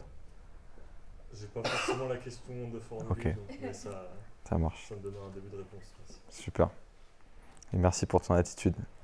Il y a des gens comme ça, des fois, à des conférences. C'est des gens, je fais une parenthèse, parce que je sens qu'il n'y a pas de questions, ou peut-être la prochaine question va émerger. Il y a des regards comme ça qui nous donnent de l'énergie. Et toi, tu en faisais partie. C'est pas pour dire que les autres étaient mauvais élèves, mais c'est pour dire qu'il m'a soutenu. Donc ça me fait plaisir. Parce que c'est jamais facile, même si j'ai l'air à l'aise, parfois c'est pas facile. Merci pour ton partage. Pendant Merci à toi. Ton voyage en méditation, qu'est-ce Oui. que tu as appris le plus sur toi? Le plus sur moi? Ouais. Très bonne question. Je pense que l'équanimité, c'est un choix. C'est-à-dire que tu peux décider de réagir ou pas. Ok. Et avant, je me disais, je subis. Maintenant, je me dis, je subirai plus. C'est-à-dire que ce soit dans le positif ou dans le négatif d'ailleurs. Parce que moi, je suis quelqu'un qui monte très très haut, très excité, très content, machin, très joyeux. Et en fait, j'ai appris que c'est mieux de rester moyennement là. Parce que si tu fais trop de pics, déjà, c'est pas bon pour ton énergie, entre guillemets, même si la vie, c'est accepter les émotions, etc. Mais tu seras mieux en fait si tu es là. Ok. Et après tout, ça va passer, comme tout en fait. Et ouais, c'est le truc le plus deep que j'ai ressenti, c'est que en regardant passer tous les trains de toutes les émotions que j'ai ressenties pendant 10 jours, et il y en a eu beaucoup, vraiment c'était long. Il y a un moment donné où tu te dis, mais en fait, elles vont toutes passer. Donc quand tu reviens à ta vie, bah, je me détache beaucoup plus facilement. Mais dans le positif comme dans le négatif en fait, c'est that's life. Il y a des gens qui m'aiment, il y a des gens qui m'aiment pas, il y a des gens qui me critiquent, il y a des... Je suis au-dessus. En fait, je vole plus haut. Avant, je volais là, je vole plus haut. C'est une autre manière, je pense, de voir la vie. Ça m'a donné plus de paix aussi. J'ai beaucoup plus de paix intérieure. Mais pas au sens galvaudé, au sens chill, quoi. Tranquille. Détaché. Ouais, détachement. Mais un détachement sain. Pas un détachement de ça m'intéresse plus, machin. Un détachement de je prends de la distance, je reste connecté à toi, mais ça ne m'impacte plus. Et tu penses pas qu'un jour ça va te manquer le fait des fois quand on est plus jeune, un nouveau projet, tout ça Ah, mais moi, je lance des nouveaux projets tout le temps. Ok. Ça n'empêche pas du tout. Le détachement, c'est pas. Je vis vachement dans l'intensité. Je sais pas si tu le vois à quel point je vis mes mots. Chaque fois que je prononce un mot, je mets de l'intensité dedans. Et ma vie, elle est comme ça. À chaque fois que je suis avec quelqu'un, je fais un rendez-vous en 1v1, c'est intense. Donc chaque nouveau projet est intense. Au contraire, c'est ce qui drive ma vie. C'est ce qui me dirige. Je suis happé par l'intensité. Je suis quelqu'un qui adore l'intensité. J'adore les sensations extrêmes. Ok. Mais pour moi, c'est de la sensation extrême. Le silence extrême est une sensation très extrême. Pour toi, Alexandre, qui aimait la moto, et moi j'aimais la moto, je suis allé très vite en moto. Maintenant, j'aime aller très lentement parce que j'ai découvert qu'au-dessus de la vitesse, il y a la lenteur. Ça, c'est un truc de vieux. Je commence à être vieux. Mais vraiment, c'est que si tu veux aller très très vite, commence à aller lentement. Et tu verras que ça va encore plus vite. Mais ça va différemment. Tu passes d'une dimension à l'autre en fait. C'est inexplicable. D'ailleurs, je n'ai pas expliqué la transcendance, mais c'est ça, c'est que quand j'ai dit on se connecte à soi pour se connecter à autre chose, et là j'ouvre sur la spiritualité, peut-être il y en a certains à qui ça va parler, d'autres pas, mais quand on fait de la méditation longtemps comme je l'ai fait, il y a un moment donné où ça dépasse le corps en fait. C'est l'esprit qui voyage, et tu te retrouves dans autre chose, tu te connectes à l'univers, au tout, et c'est très très fort. Et émotionnellement, tu ressens des choses, c'est très très fort. J'ai dévié un peu de tes questions. Oui. J'espère que ça y a répondu. Ouais, très bien. Merci à toi. À un moment de ta présentation, tu parlais d'une relation de cause à effet Oui. dans le principe de viser un objet, à force de viser un objectif, l'univers Oui. le rendra accessible. Oui. Dans le même temps, tu as évoqué le fait que chaque être humain est différent dans sa façon de ressentir les émotions. Tout à fait. De cette différence entre nos différents ressentis, est-ce que ce processus d'imagination dont tu as parlé ne pourrait pas mener à une surimagination et donc de l'anxiété chez certaines personnes? Temps de réflexion. Parce que question technique.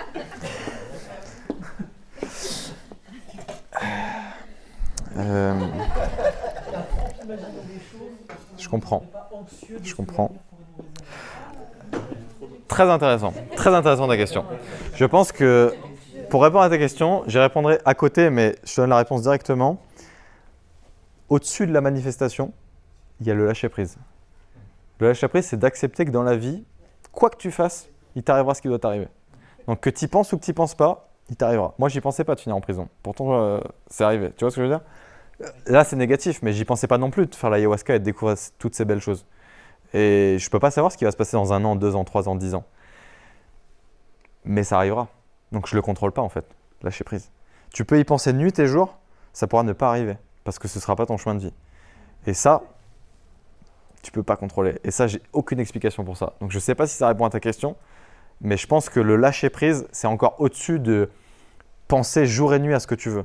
Tu vois, les gens qui veulent devenir riches par exemple. Moi, j'ai voulu devenir riche à un moment donné. Mon ancien associé, il est millionnaire à cette heure-ci. On a créé une boîte ensemble, on a voyagé, Dubaï, tout ça. J'ai fait un peu la fast life. j'ai compris que ça ne valait rien pour moi dans cette vie-là. Rouler en Lambo, avoir une Rolex à 30 000 balles, ça n'a aucun intérêt pour moi. Parce que émotionnellement, je me sentais comme une merde. Vraiment. Et en fait, pour moi, ça n'avait aucune valeur. Mais pour quelqu'un d'autre, qui n'a pas vécu une enfance où il y avait de l'argent, par exemple. Moi, j'étais classe moyenne, mais il y avait assez d'argent. Pour quelqu'un qui vient de tout en bas et qui a galéré dans la vie, ça va avoir un impact immense émotionnel sur lui. Ça va le remplir d'énergie. Tous les jours, il va se sentir content dans sa belle voiture, avec sa montre, etc. Moi, pour moi, c'est la compréhension des émotions, la connexion avec l'humain qui me rend heureux. Donc, chaque être humain a un spectre différent d'énergie, en fait. Il y a des gens, ça va leur donner de l'énergie, d'autres, ça va leur en prendre. D'autres, ils vont croire que ça va leur donner quelque chose, alors qu'en fait, c'est une fausse perception. Je ne sais pas si ça répond à ta question, c'est peut-être à côté. Mais en tout cas, toi, dans ta perception, tu vas vouloir quelque chose, ça va peut-être te créer de l'anxiété. Il faut essayer de lâcher prise. Parce que quoi que tu fasses, l'univers va finir par te le donner. Que tu ailles dans la direction ou que tu ailles à l'opposé de la direction. C'est ça qui est drôle d'ailleurs. C'est la réponse à laquelle je m'attendais. Merci. Superbe. L'anxiété, après, du coup, s'il appelle M. U au téléphone, ça va pas marcher. Ouais, bien sûr. L'anxiété, c'est déjà une réponse en fait. Parce que tout ce que tu ressens, c'est une réponse. Et il faut s'en servir pour naviguer. Si tu as de l'anxiété, c'est qu'il y a un truc qui te rend anxieux. C'est qu'il y a quelque chose qui se passe avant. Et peut-être faut trouver ce qui te rend anxieux. Ça peut peut-être aider dans ce sens-là. Oui. Parce que tu dis que l'univers nous renvoie. Et souvent, il y a des personnes, oh, j'ai demandé à l'univers et me l'a donné. Oui. Est-ce que c'est pas notre vibration qui fait ça plutôt? Bien sûr. La vibration est le truc qui fait que du coup, on a... Bien sûr. Mais tu es l'univers. Non, parce que Fi- souvent, en termes de- souvent beaucoup, En termes de physique quantique, moi c'est ce que je dis aux gens vraiment qui veulent aller loin dans la réflexion, il n'y a qu'une seule conscience dans l'univers. Je l'ai dit tout à l'heure, l'univers il est bloc. C'est-à-dire qu'on fait tous partie de l'univers. Il y a pas, c'est une illusion la séparation. Là comme nous tous, on est tous dans cette pièce, au commencement c'était le Big Bang. Tout petit, petit, petit, petit. On était tous là-dedans, on y était tous. Tout ce qui est et tout ce qui sera était là. Donc en fait il n'y a pas de séparation, il n'y a qu'une seule chose dans l'univers. Et ça c'est la seule vérité générale, qui est indiscutable, c'est qu'il y a une seule chose dans l'univers. Parce qu'on entend beaucoup, l'univers m'a guidé, l'univers... Mais non, en fait. Enfin, on entend C'est beaucoup- toi-même qui t'as guidé à travers ce que tu crées dans ta réalité, par la manifestation et aussi par ce qui t'arrive. Parce que je ne l'ai pas forcément dit, mais la manifestation, c'est créer sa réalité par la manière dont on perçoit le monde.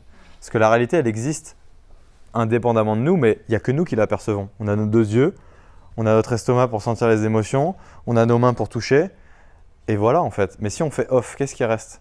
Si vous êtes sur une table d'opération et que le cœur il s'arrête, électroencéphalogramme plat, qu'est-ce qui reste? Et c'est ça la question, c'est la conscience, oui, mais qu'est-ce qui a conscience de la conscience? Qu'est-ce qui précède la conscience? L'univers, la vie en fait, la vie elle-même. Après là c'est une question métaphysique profonde, et j'ai pas la réponse, mais je pense que la réponse de la vérité générale me suffit, à savoir, il n'y a qu'une seule conscience, il y a un univers bloc, on a tous été séparés et on vit tous des événements différents, mais voilà, c'est un peu ça. Je ne sais pas si ça répond à la question. La question était compliquée aussi. Ouais, mais je suis assez d'accord. On est d'accord? Vous avez d'autres questions? Merci à toi. Je suis Oui. pas sûre de réussir à formuler exactement ma question, mais je vais essayer d'être claire. Est-ce que d'après toi, on peut forcer notre fréquence? Non. C'est-à-dire qu'on peut pas essayer de se mettre dans Non. une fréquence et Non. Non, j'ai essayé. On peut pas. Tu peux pas, et tu peux pas faire de saut non plus, et tu peux pas accélérer le process. Tout ce que tu peux faire, vraiment... Enfin, je te laisse finir ta phrase déjà, je t'ai coupé, je suis désolé. Je vais C'était pas fini formuler autrement. En fait, je pense que tout ça, c'est des mots, tu vois, que l'humain, il a créé pour essayer d'expliquer la réalité. Mais la vérité la plus haute, si je réfléchis en conscience très très haute comme on vient de réfléchir avant, c'est qu'on a tous des choses à faire dans la vie. Et que on a du libre arbitre. Et que je pense que ce qu'on a à notre disposition, c'est le curseur. Et le curseur, c'est à quel point on met de l'intensité. Quel choix on fait? Est-ce qu'on veut créer une boîte? Est-ce qu'on veut que ça aille vite? Est-ce qu'on veut recruter vite? Est-ce qu'on veut voyager? Est-ce qu'on veut rencontrer plein de gens ou rester en autarcie? Ça, c'est nos choix. Et notre fréquence, entre guillemets, elle va découler de ça. Elle va découler de nos choix, elle va découler de nos actions au quotidien. Mais on ne peut pas forcer. Et des fois, il y a des gaps que tu n'as pas demandé. Moi, je n'avais pas demandé, encore une fois. Quoique, peut-être que mon inconscient, il avait demandé. Là, je me le demande, tu vois. Là, je vous le dis vraiment à tous. Peut-être que j'avais demandé inconsciemment à finir en prison. pour mettre une baffe du siècle et changer de vie complètement. Parce que j'étais dégoûté de ma vie depuis 3 ans. Peut-être qu'au niveau inconscient, profond, je le voulais. Et du coup, la vie me l'a servi. Et depuis, j'ai mis ma best life en vrai. Et jamais de la vie, j'aurais eu cette vie-là. Donc, est-ce qu'il y a moyen de forcer ? Consciemment, non. Inconsciemment, peut-être. Si tu y penses tellement fort que ta vibration, tu veux absolument quelque chose, la vie va finir par te le donner. Par l'inverse ou par l'opposé, il va se passer quelque chose. Mais la manière la plus rapide d'accélérer, c'est de faire des pratiques corporelles, comme je l'ai fait, la méditation. Pour moi, d'aller vraiment, si tu veux aller très très vite, il faut pratiquer. Et pour pratiquer, méditation, visualisation, tout ce qui touche au corps et à l'esprit, mais de manière saine. Et ça, c'est ce qu'il y a de plus rapide. Donc on peut. On peut, mais ça reste très lent. Ça reste très très lent par rapport à tes prises de conscience, si je puis dire. Parce qu'il y a des pics de conscience. Comme là, je vous ai partagé 2 de mes aventures, 2019-2022, prison ayahuasca. Il y en a une que j'ai voulu, l'autre que j'ai pas voulu, ou peut-être inconsciemment. Les deux, elles m'ont fait avancer tout autant dans ma vie. Ça a été des pics. Et après, il y a eu des phases d'intégration et des phases où j'ai changé beaucoup de choses dans ma vie. Mais je pense que ces 2 phases-là, je ne les avais pas préméditées, je ne les avais pas voulues. Les 2, je ne savais même pas qu'elles existaient dans ma réalité avant. Donc, je n'aurais pas pu savoir. Et encore maintenant, il y a des gens qui me demandent d'accélérer. Comment accélérer ? Je dirais qu'il ne faut pas forcer le processus. Parce que dans la vie, il y a des étapes et il ne faut pas brûler les étapes. Si on arrivait à 15 ans avec la sagesse d'un vieil homme de 80 ans, la vie, elle n'aurait plus de saveur. Donc au final, c'est le chemin qui compte. Donc on peut accélérer. Moi, je suis très impatient. Je ne sais pas si vous le sentez, mais je suis très très impatient comme personne. Et vraiment, s'il y avait un hack, je le prendrais direct. Et d'ailleurs, l'ayahuasca, c'est un hack. Je suis allé en Inde l'année dernière et j'ai demandé à des gens très évolués, des gens qui ont médité toute leur vie, etc.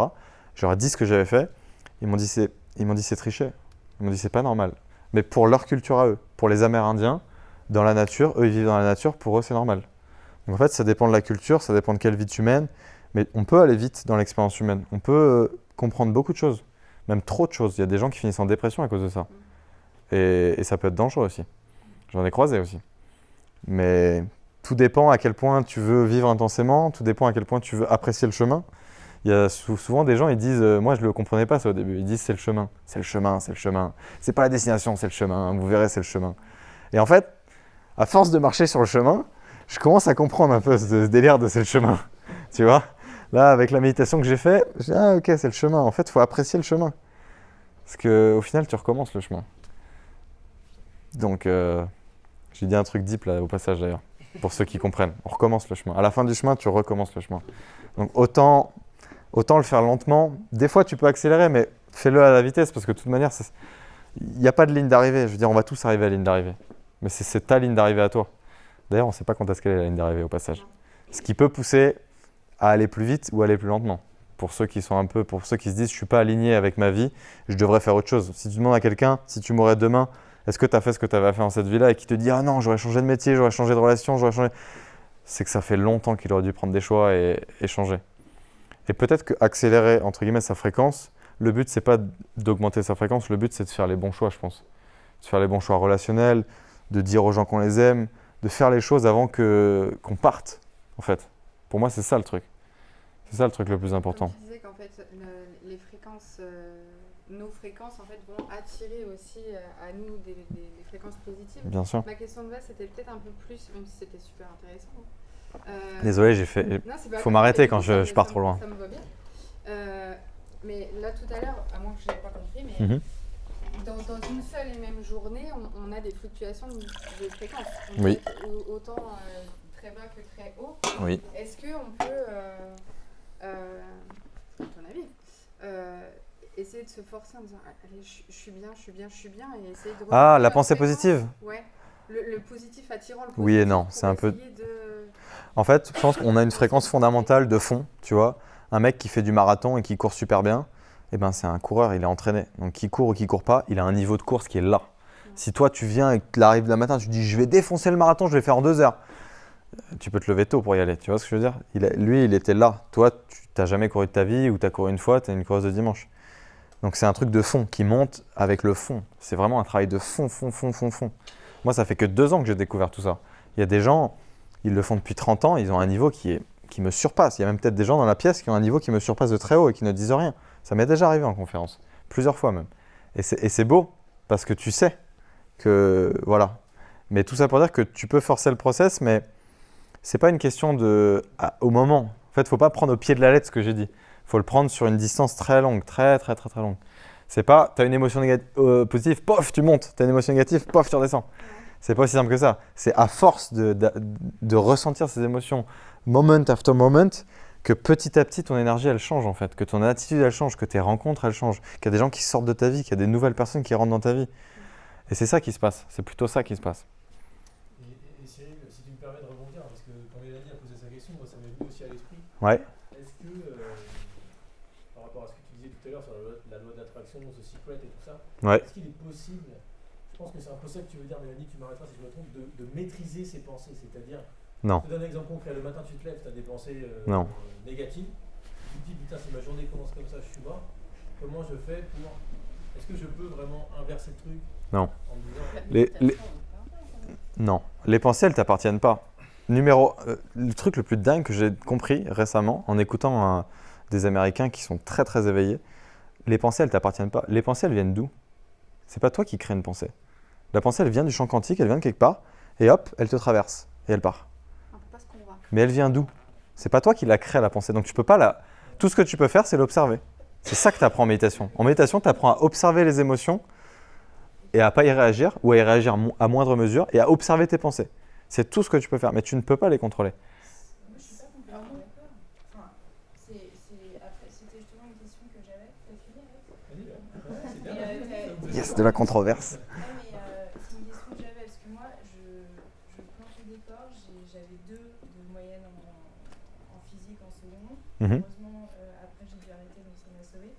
Donc franchement, je comprends. Enfin, ça me parle pas, je comprends pas. Ok. Mais en revanche, je sais que je crois beaucoup au mental. Et Ouais. c'est vrai que c'est un mot, sauf si j'ai peut-être parfois été moins concentrée. J'ai l'impression que tu l'as beaucoup prononcé dans ta conf. Je l'ai pas beaucoup prononcé, c'est vrai. Et pour rejoindre un peu ce que dit Alex, c'est que moi je suis quand même convaincue qu'à un moment, tu peux te dire, bah là par exemple, ma journée elle commence super mal, j'ai plus d'énergie depuis ce matin, et en fait tu peux switcher. Ah bien sûr, mais en fait, Tu peux switcher, donc quand tu dis les émotions elles arrivent et tu peux rien en faire, je suis pas complètement d'accord parce que je pense que tu peux. tu réagis à l'émotion. Ouais. L'émotion, elle arrive. La manière dont tu réagis t'appartient. L'émotion ne t'appartient pas. Quelqu'un m'insulte dans la rue. Il vient, il m'insulte, ça m'est arrivé. Oui. Émotion numéro 1, moi. Et je viens de finir une méditation, je suis sur un nuage. Je lui fais un sourire, je passe. Réaction numéro 2, d'une autre personne ou de moi à un autre moment donné. Je le prends hyper méchamment, ça me fait une vague d'émotions négatives. Je m'écroule ou j'ai envie de le frapper. Il m'a passé son énergie négative.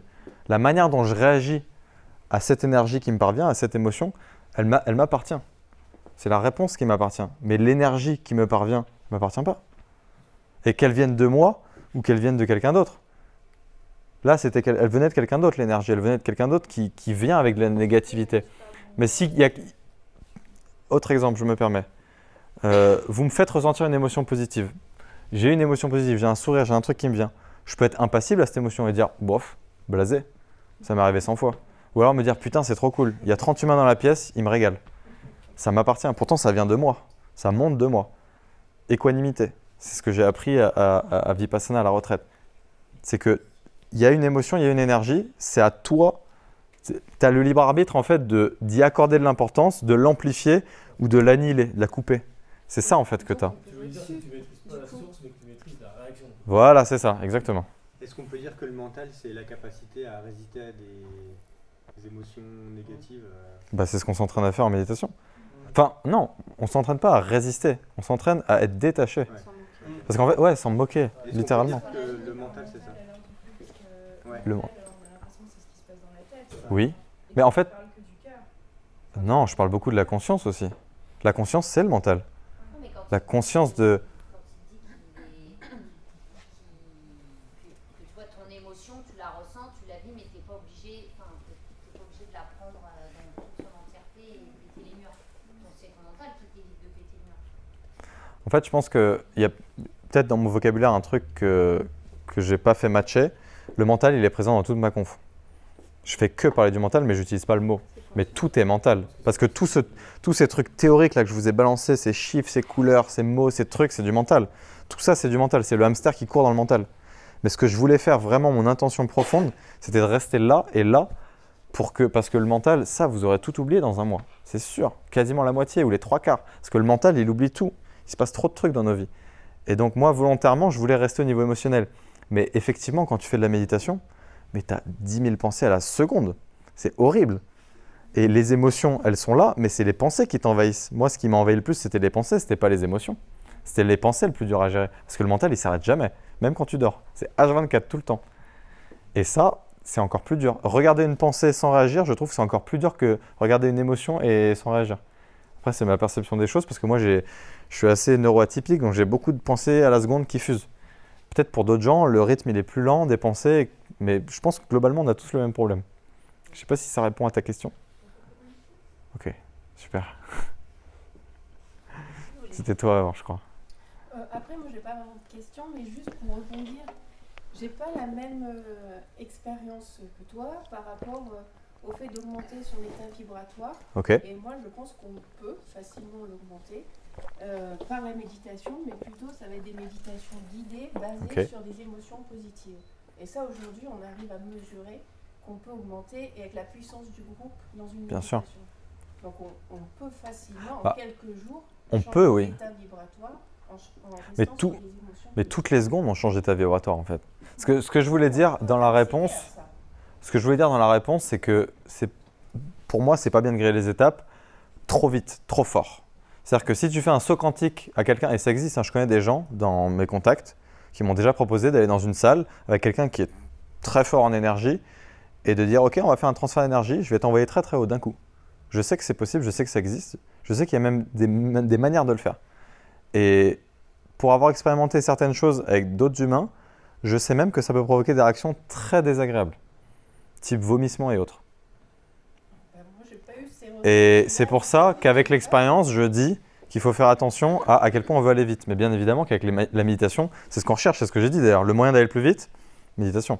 Oui, et l'émotion associée, en fait. Dans ta méditation, c'est te concentrer sur des Oui, bah après, les méditations, de bien paix, sûr. de positif. Et là, Oui. tu peux tu ressens pas des effets négatifs. Hein. Ah oui, oui, bien sûr. Mais après, la méditation, c'est très très large. Oui, voilà, D'ailleurs, je veux peut-être vous en faire une après. La méditation, ça peut être rester sur sa respiration, là, moment après moment, observer son corps, c'est ce que je faisais à Vipassana pour ceux qui connaissent ou qui cherchent. Ça peut être aller ailleurs, ça peut faire une méditation guidée, se balader dans l'esprit, ça peut être revisiter ses émotions, revisiter ses traumas du passé, c'est très très large. Donc en fait, tu peux aller dans le noir aussi, dans la méditation, tu peux très bien aller voir des trucs noirs. Comme tu peux aller voir des trucs bien, tu peux faire les deux. La dualité, elle est partout. Mais oui, on peut bien évidemment on cherche le positif. C'est logique. Et après, on a répondu à la question, mais bien sûr qu'on avance avec la méditation. C'est hyper positif. Je vous invite à tous à méditer. Si ce n'était pas assez clair, je l'aurais dit. Si vous voulez tester, du moins. Mais oui, c'est très très positif. Et après, il y a des méditations qui sont très puissantes, où on peut aller très vite, très loin, très fort. D'ailleurs, la méditation que j'ai faite n'était pas ce type de méditation-là. C'est une méditation qui avait pour but de nous apprendre à vivre le moment présent et à rester avec nous-mêmes, justement pour contrôler, pour accepter nos émotions et nos pensées. Mais ne pas partir, parce qu'il y a des gens qui partent très très loin en méditation. Il y a des gens qui sont là dans la pièce, mais ils ne sont plus là. Leur esprit, ça fait bien longtemps qu'il est parti. Et ça, c'est d'autres méditations, des pranayamas, des types de respiration, etc. Et j'ai pu l'expérimenter, je pourrais en parler aussi si vous voulez, mais c'est autre chose. Et ça nous permet d'aller dans des états de conscience modifiés très profonds, où on peut visualiser d'autres choses, on peut voir des moments de son passé, on peut revisiter beaucoup de choses. Mais je pense que c'est pas le but et c'est pas à ce niveau-là. Ça répond à la question ou je sais pas si c'était une question, Romain. Question, mais j'étais juste interpellée par le fait que, pour moi, vraiment, la méditation, elle permet d'accélérer notre état vibratoire et de changer nos perceptions, même nos émotions, en fait. Mais, d'accéder plus facilement des émotions. Clairement, oui. De paix, Ah oui, clairement, oui. Mais momentanément. Après, tu redescends à l'état. Ah, si on pratique régulièrement, on peut aller à des niveaux quand même élevés. Ah bah bien sûr. C'est pour ça que les yogis, ils méditent toute la journée, ils font que ça. C'est qu'à un moment donné, ils veulent monter et arriver tout en haut. Mais Enfin, chaque humain fait ce qu'il veut après tout. Mais oui, c'est sûr. Et après, j'ai envie de dire, pour mettre un bémol à ça, la méditation, c'est génial, mais on peut avoir tout un tas d'autres expériences qui nous font monter notre taux vibratoire. Là, notre taux vibratoire monte par cette conférence-là. Vous ingérez de l'énergie au niveau mental, vous ingérez de l'énergie parce que moi, je vous en donne, parce qu'il y a de l'amour, parce qu'il y a du transfert, parce que je suis hyper content d'être là, et parce que vous-même, vous êtes content d'être là, parce que vous êtes venu, parce que il y avait de la curiosité. Et en fait, moment après moment, le taux vibratoire, il bouge tout le temps, en fait. Pas que dans la méditation, mais oui, c'est sûr. Rien que la puissance du groupe. Et la puissance du groupe, vous co-créez, il y a plein de gens qui sont vifs, ça se voit. Tout le monde apporte sa pierre à l'édifice et on monte ensemble, en fait. C'est un processus, mais c'est un processus infini. C'est pour ça que, dans le fond, il n'y a pas de fin à ce truc-là. On pourrait dire toute sa vie. En fait, ma vraie intention de réponse à cette question, c'est qu'il ne faut pas perdre de vue, et ça, je l'ai compris petit à petit, que en fait, c'est un processus. Donc, ça ne sert à rien d'accélérer un processus. Il y a des phases où on veut accélérer le processus, mais dans le fond, il ne faut pas tomber dans ce truc de les fréquences vibratoires et tout, parce que là, j'ai l'impression que dans la société, depuis qu'on s'éveille à ces sujets-là, on se dit ok, il faut évoluer, il faut traîner que avec des gens hauts en vibration. Par exemple, il y a des gens qui disent ça. C'est faux. Chacun fait sa vie. Il y a des gens qui ne connaissent même pas ces sujets-là et qui ne les connaîtront jamais, et il faut quand même continuer d'interagir avec eux parce que c'est ça la vie. Il ne faut pas mettre trop de cloisons. Je pense qu'elle venait de là, mon intention à la réponse. C'est de dire, ok, on peut augmenter son taux vibratoire, ça existe, c'est réel, mais pour autant, la vie, elle continue. Et je pense que c'est pour ça, peut-être qu'il y avait cette perception-là. Pas trop mentalisé. Ouais, pas trop mentalisé. Et à un moment donné, ça reste l'expérience humaine. On va tous mourir, dans 100 ans, on sera tous poussière. Donc, fréquence, pas fréquence, de poussière, on retournera à poussière. Et la fréquence, elle sera la même pour tout le monde. Vous avez d'autres questions? Oui. À un moment donné de ta conférence, tu as dit, me semble-t-il, que l'univers était un tout. Oui. Et à un autre moment que... Il était non local. Il y avait des fragmentations, etc. Oui. Je voudrais comprendre... Tu voudrais comprendre. Si c'est un tout ou pas. Tout simplement. Ben, c'est un tout. C'est un tout qui se subdivise et qui est non local. Comme l'océan ou interstellar. L'océan, c'est des milliards de gouttes d'eau qui sont séparées mais qui forment un tout. On est tous un tout, mais on est séparés. Et en fait, non seulement on est tous un tout, mais on est séparés, mais en plus, la physique quantique nous prouve que ça peut être deux états à la fois. Ce qui est très bizarre, d'ailleurs, ce que j'aurais dû dire au début, c'est que la physique quantique, c'est comprendre que 0 et 1 en même temps, c'est possible. Un ordinateur quantique, c'est un ordinateur qui fait 0 et 1 en même temps, et qui fait les deux. Alors normalement, un ordinateur, c'est soit 0, soit 1. Et en fait, on arrive maintenant à faire la technologie où c'est les deux à la fois. Et c'est un état où il y a vraiment les deux à la fois qui sont superposés. La superposition, l'intrication, c'est... Pour notre cerveau, c'est compliqué à comprendre, mais c'est possible d'être les deux à la fois. Ça fait quoi dans l'ordinateur? Et bien, ça va 2 fois plus vite. Au lieu de faire, par exemple, il y a un labyrinthe, il faut qu'il teste tous les chemins. Au lieu de faire un chemin, revenir, puis faire un chemin, revenir, il fait tous les chemins à la fois. Il fait tout en même temps. Et plus tu as de puissance de calcul, plus ça fait tout en même temps. C'est pour ça qu'un ordinateur quantique fait des calculs 1 milliard de fois plus vite qu'un ordinateur normal, même s'il est très puissant. Parce qu'en fait, lui, il fait tout à la fois. Et c'est pour ça que le quantique, d'ailleurs, va révolutionner les 100 prochaines années à venir. Le jour où on fera un moteur quantique, c'est fini, il n'y aura plus besoin d'énergie. C'est un autre débat. Pas en parler trop fort parce que c'est un sujet sensible d'ailleurs. Mais ouais, c'est une très bonne question. Je ne sais pas si ça vous parle d'ailleurs, cette notion de univers, mais séparation à la fois, c'est peut-être pas évident. Moi, ça m'a beaucoup fait questionner. Vous avez d'autres questions? Vous voulez méditer? Si j'aurais une question pour rebondir sur ce que tu viens de dire, oui. Le principe de l'univers en un tout, mais de oui. non-localité. Tu parlais de la non-localité de l'univers oui. tout à l'heure. La façon dont tu en as parlé m'a fait me demander, mais est-ce que ça ne dépendrait pas juste du choix qu'on fait, du choix de référentiel spatial qu'on fait pour utiliser un terme physique? Oui, ça pourrait. Après, vu qu'on vit dans un... Enfin, je pense que c'est pas une bêtise de le dire, on vit dans un multivers multidimensionnel. Donc là, on est dans la 3e dimension, mais il y a d'autres dimensions qui existent. Eh bien oui, dans quel référentiel tu te mets? Là, on est dans quel référentiel? On est dans la 3e dimension. Mais toutes les autres dimensions sont imbriquées. T'aurais dit quoi? Le référentiel du ClickZen. Ouais, le ClickZen, encore mieux. Mais du coup, ça veut dire, oui, nous, on perçoit cette dimension-là.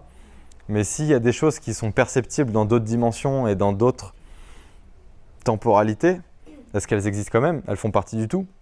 Oui. Donc d'une certaine manière, oui, ça dépend du référentiel dans lequel on se met. Et si on a le choix et la possibilité de se mettre dans ce référentiel-là. D'ailleurs, ça ouvre des portes parce qu'il y a des gens qui arrivent à voir d'autres référentiels. Là, on rentre dans le domaine de la spiritualité, mais il y a des gens qui arrivent à voir des choses type sixième sens qui dépassent l'entendement, entre guillemets, physique. Pourtant, ils perçoivent des choses. Et des fois, ils ont des informations qui sont justes. Où est-ce qu'ils vont les chercher? Dans quel référentiel est-ce qu'ils sont? C'est intéressant. Ça pose la question de la conscience. J'ouvre pour ceux qui veulent s'intéresser à ça. Philippe Guillemont, il fait beaucoup de conférences là-dessus, sur le temps, le futur prédéterminé, ce genre de choses. Enfin, il y a beaucoup de choses qui sont possibles quand on change de référentiel et quand on comprend surtout que, effectivement, là, on est avec ce référentiel-là. Mais il faut voir plus large, il faut prendre de la hauteur. Si tu prends de la hauteur, tu comprends que tu peux avoir accès à d'autres référentiels. Même l'humain peut avoir accès à d'autres référentiels. La méditation est une porte d'accès à d'autres référentiels, à d'autres dimensions, à d'autres niveaux de conscience qui sont très puissantes. Alors que c'est le même corps humain, c'est juste que tu fais une action différente. Oui. Tu crois au destin ou pas? Oui, je pense que la destinée s'entremêle avec le libre arbitre et que fondamentalement, on a des choses à faire dans chaque vie. Tu as un point de départ, tu as un point de fin, il y a des étapes. On ne sait pas trop quand est-ce qu'elles vont arriver, mais elles vont arriver parce que tu dois les faire. Et moi, l'image de ma vie, c'est mon avis personnel. Je pense, oui, qu'il y a des choses qui sont de l'ordre de la destinée. Par contre, je pense que tu as un libre arbitre qui est immense et que tu peux tout designer à ton image. Donc ça veut dire qu'il y a des choses qui vont forcément arriver, mais la manière dont tu vas y aller, si tu vas y aller à pied, à cheval, en Lamborghini, si tu vas y aller vite, lentement, si tu vas prendre des détours, eh ben ça dépend de tes choix et de tes actions. Mais il y a un moment donné où il y a des choses qui vont t'arriver. Mais des choses que tu as peut-être choisies à un niveau de conscience plus haut, avant. Je ne sais pas si ma dernière phrase te parle. Je ne sais pas si je vais aller plus loin, parce que si je vais plus loin, là, ça va à un autre niveau. Deuxième conférence. Là, niveau 1, et on a déjà dégrossi beaucoup de sujets. L'histoire, en disant qu'il y aura une autre vie avant. Oui. Plusieurs vies. Oui. Incarnation, karma. Oui. Oui, moi je pense que là c'est ma croyance et j'en ai pas la preuve. Je peux pas vous faire une conférence avec des chiffres, mais je pense qu'on se réincarne. Oui. Les Indonésiens y croient beaucoup. Pas que, les bouddhistes, les taoïstes, les hindouistes, il y a près de la moitié des êtres humains sur Terre. Et après, j'ai envie de vous dire, moi la même réponse à la question, c'est ne croyez personne, expérimentez. Parce que personne ne sait, mais chacun a sa réponse. Ce que tu as fait en 2020, c'est ce que je fais. J'expérimente. Complètement. Et je continue à expérimenter. J'ai des réponses. Il y en a certaines, je peux vous les partager. D'autres qui sont compliquées parce qu'elles sont personnelles ou parce qu'elles sont encore débattables. Mais il faut expérimenter. Il faut avoir ses réponses par soi-même dans la vie. Sinon, on ne sera pas convaincu de toute manière. Moi, quelqu'un il pourrait y avoir... Il y a déjà des gens qui ont essayé de me convaincre de ça il y a 10 ans. J'ai déjà croisé des gens comme moi maintenant qui donneraient peut-être les mêmes conférences. Ça fait des milliers d'années, des millénaires que l'humain, il y a des humains comme ça qui s'éveillent. Moi, j'ai eu un éveil. Enfin, il y a eu une ouverture de conscience. L'éveil, c'est un processus, mais il y a eu une ouverture de conscience. Et puis, je me mets à parler de ça parce que je suis excité, parce que ça me plaît, parce que peut-être c'est ma destinée, c'est mon chemin, j'en sais rien.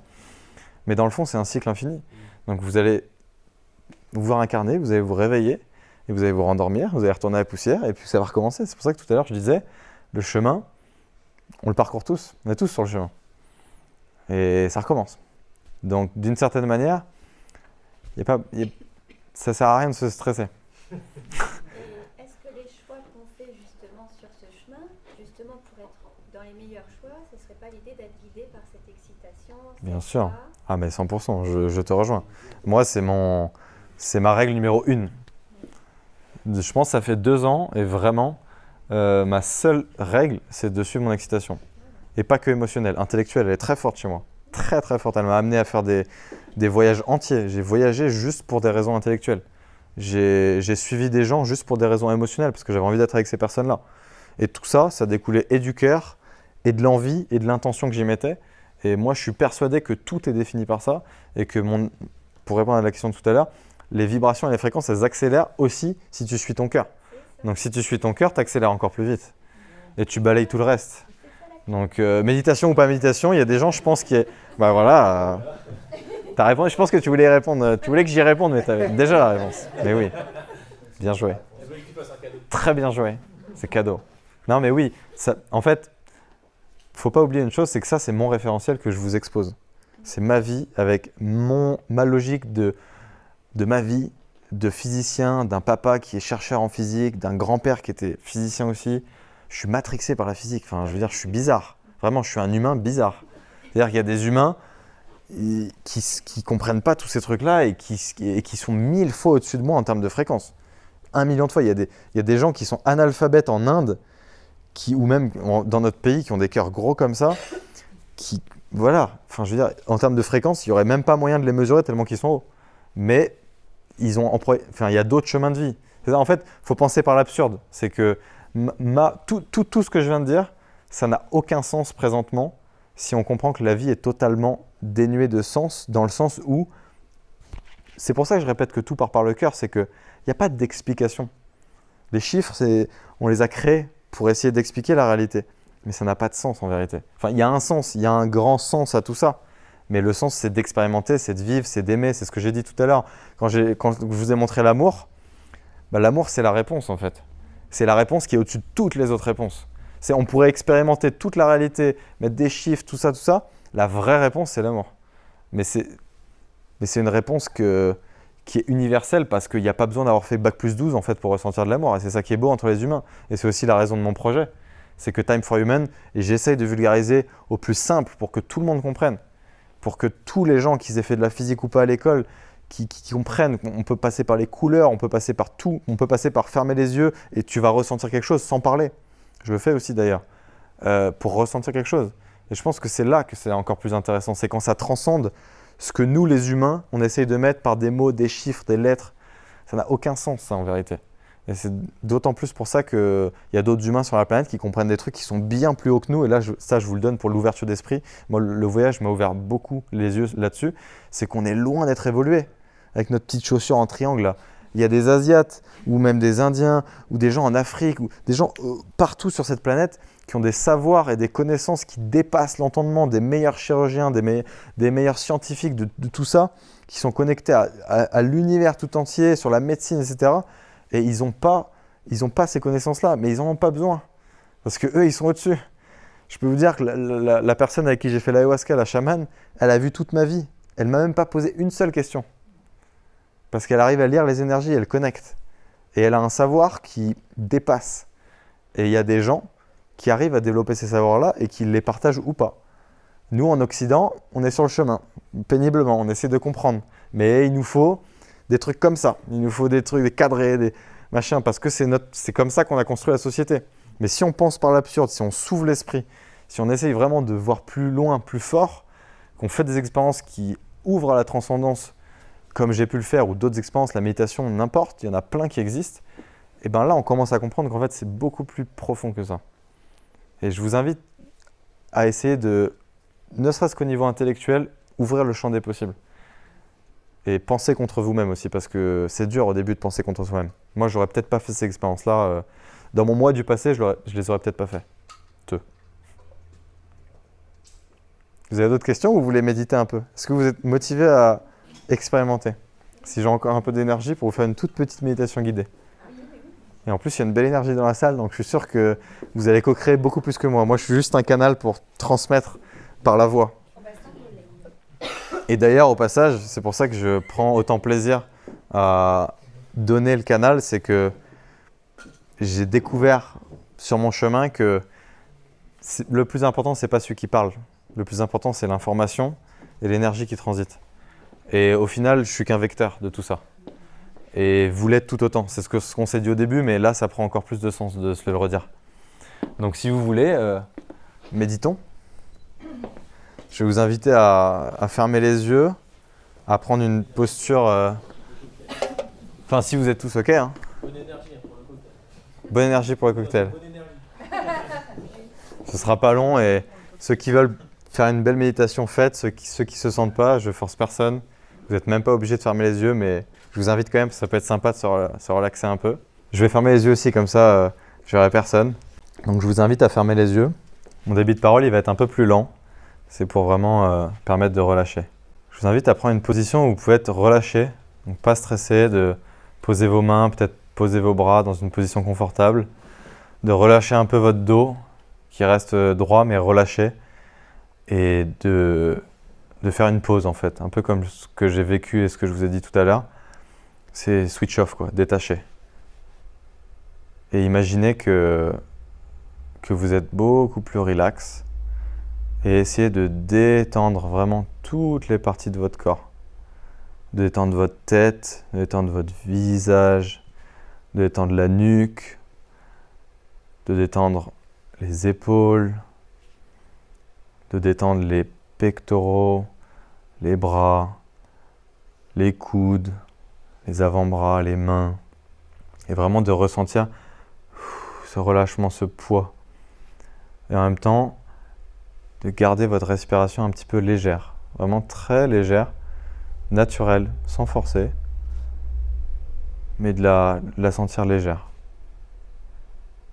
Vous pouvez vous focaliser dessus si vous voulez, si ça vous aide à vous concentrer pour éviter trop de pensées intrusives et trop d'émotions intrusives. Et continuez à vous relâcher. Et vous sentez l'ancrage, vous êtes bien ancré dans la chaise. Vous sentez la chaise, le poids. Vous pouvez relâcher vos jambes, relâcher les fesses, relâcher le genou, relâcher toutes les tensions de la journée. En plus, on est en fin de journée. Relâchez tout, vraiment toute la tension.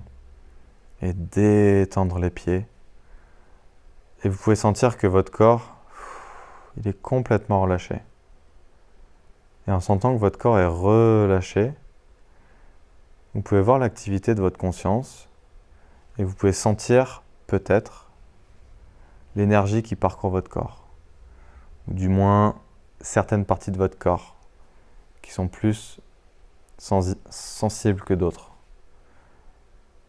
Et je vous invite à essayer de les relâcher, ces parties-là de votre corps.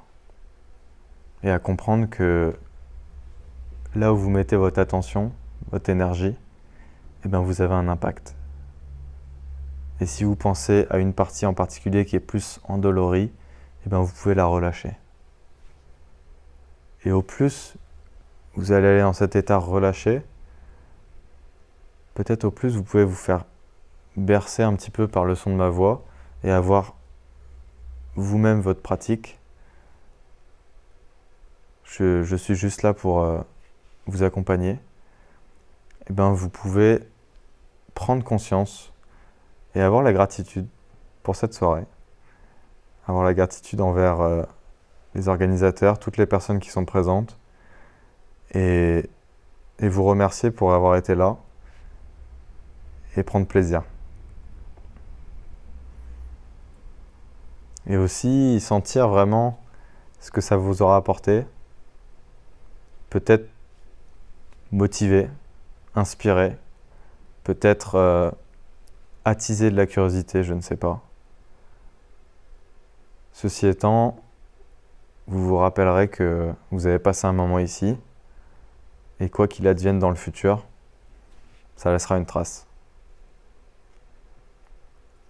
Et vous pourrez peut-être coller une émotion à cette mémoire. Et je vous invite également à un petit moment, peut-être émotion, à penser aux personnes avec lesquelles vous êtes connectés, votre famille, vos amis, les personnes que vous aimez, peut-être les personnes avec lesquelles vous travaillez, malheureusement les personnes qui ne sont plus ici, avec lesquelles vous ne pouvez plus interagir mais qui sont toujours dans votre cœur, à les ressentir. Et pensez au fait que la connexion se garde et que vous pouvez envoyer de l'énergie à ces personnes-là et continuer d'enrichir le lien. Et en faisant ça, vous pouvez prendre conscience également que toutes les relations que vous avez vous enrichissent vous-même et qu'elles font votre vie et que c'est probablement la chose la plus importante qui soit, selon moi. Et je vous invite maintenant à expérimenter une petite minute de silence et à comparer aux 100 heures de méditation que j'ai faites hier. Voilà, 60 secondes. Je ne sais pas où est-ce que vous en êtes, mais c'était un mini voyage. J'espère que ça vous a donné envie peut-être de faire de la méditation, d'en faire plus, ou avec encore plus d'intensité. J'espère que ce moment de méditation vous a plu et que l'échange vous a plu, que la conférence aussi. Si c'est le cas, n'hésitez pas à m'envoyer un retour par écrit ou autre. Ça me fera toujours plaisir. Et à regarder ce que je propose. Et je vous invite à revenir doucement à votre corps, peut-être pour ceux qui ont un peu décroché et qui flottent un petit peu, et à bouger les doigts, bouger les mains, et à ouvrir les yeux quand vous serez prêt pour revenir ici.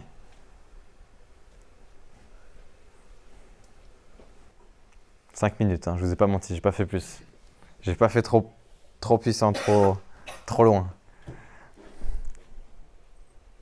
Ça va? Oui. J'ai bien calmé là.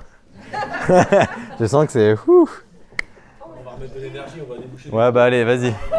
Je te passe le flambeau, moi j'ai fait ce que j'avais à faire. Merci à tous.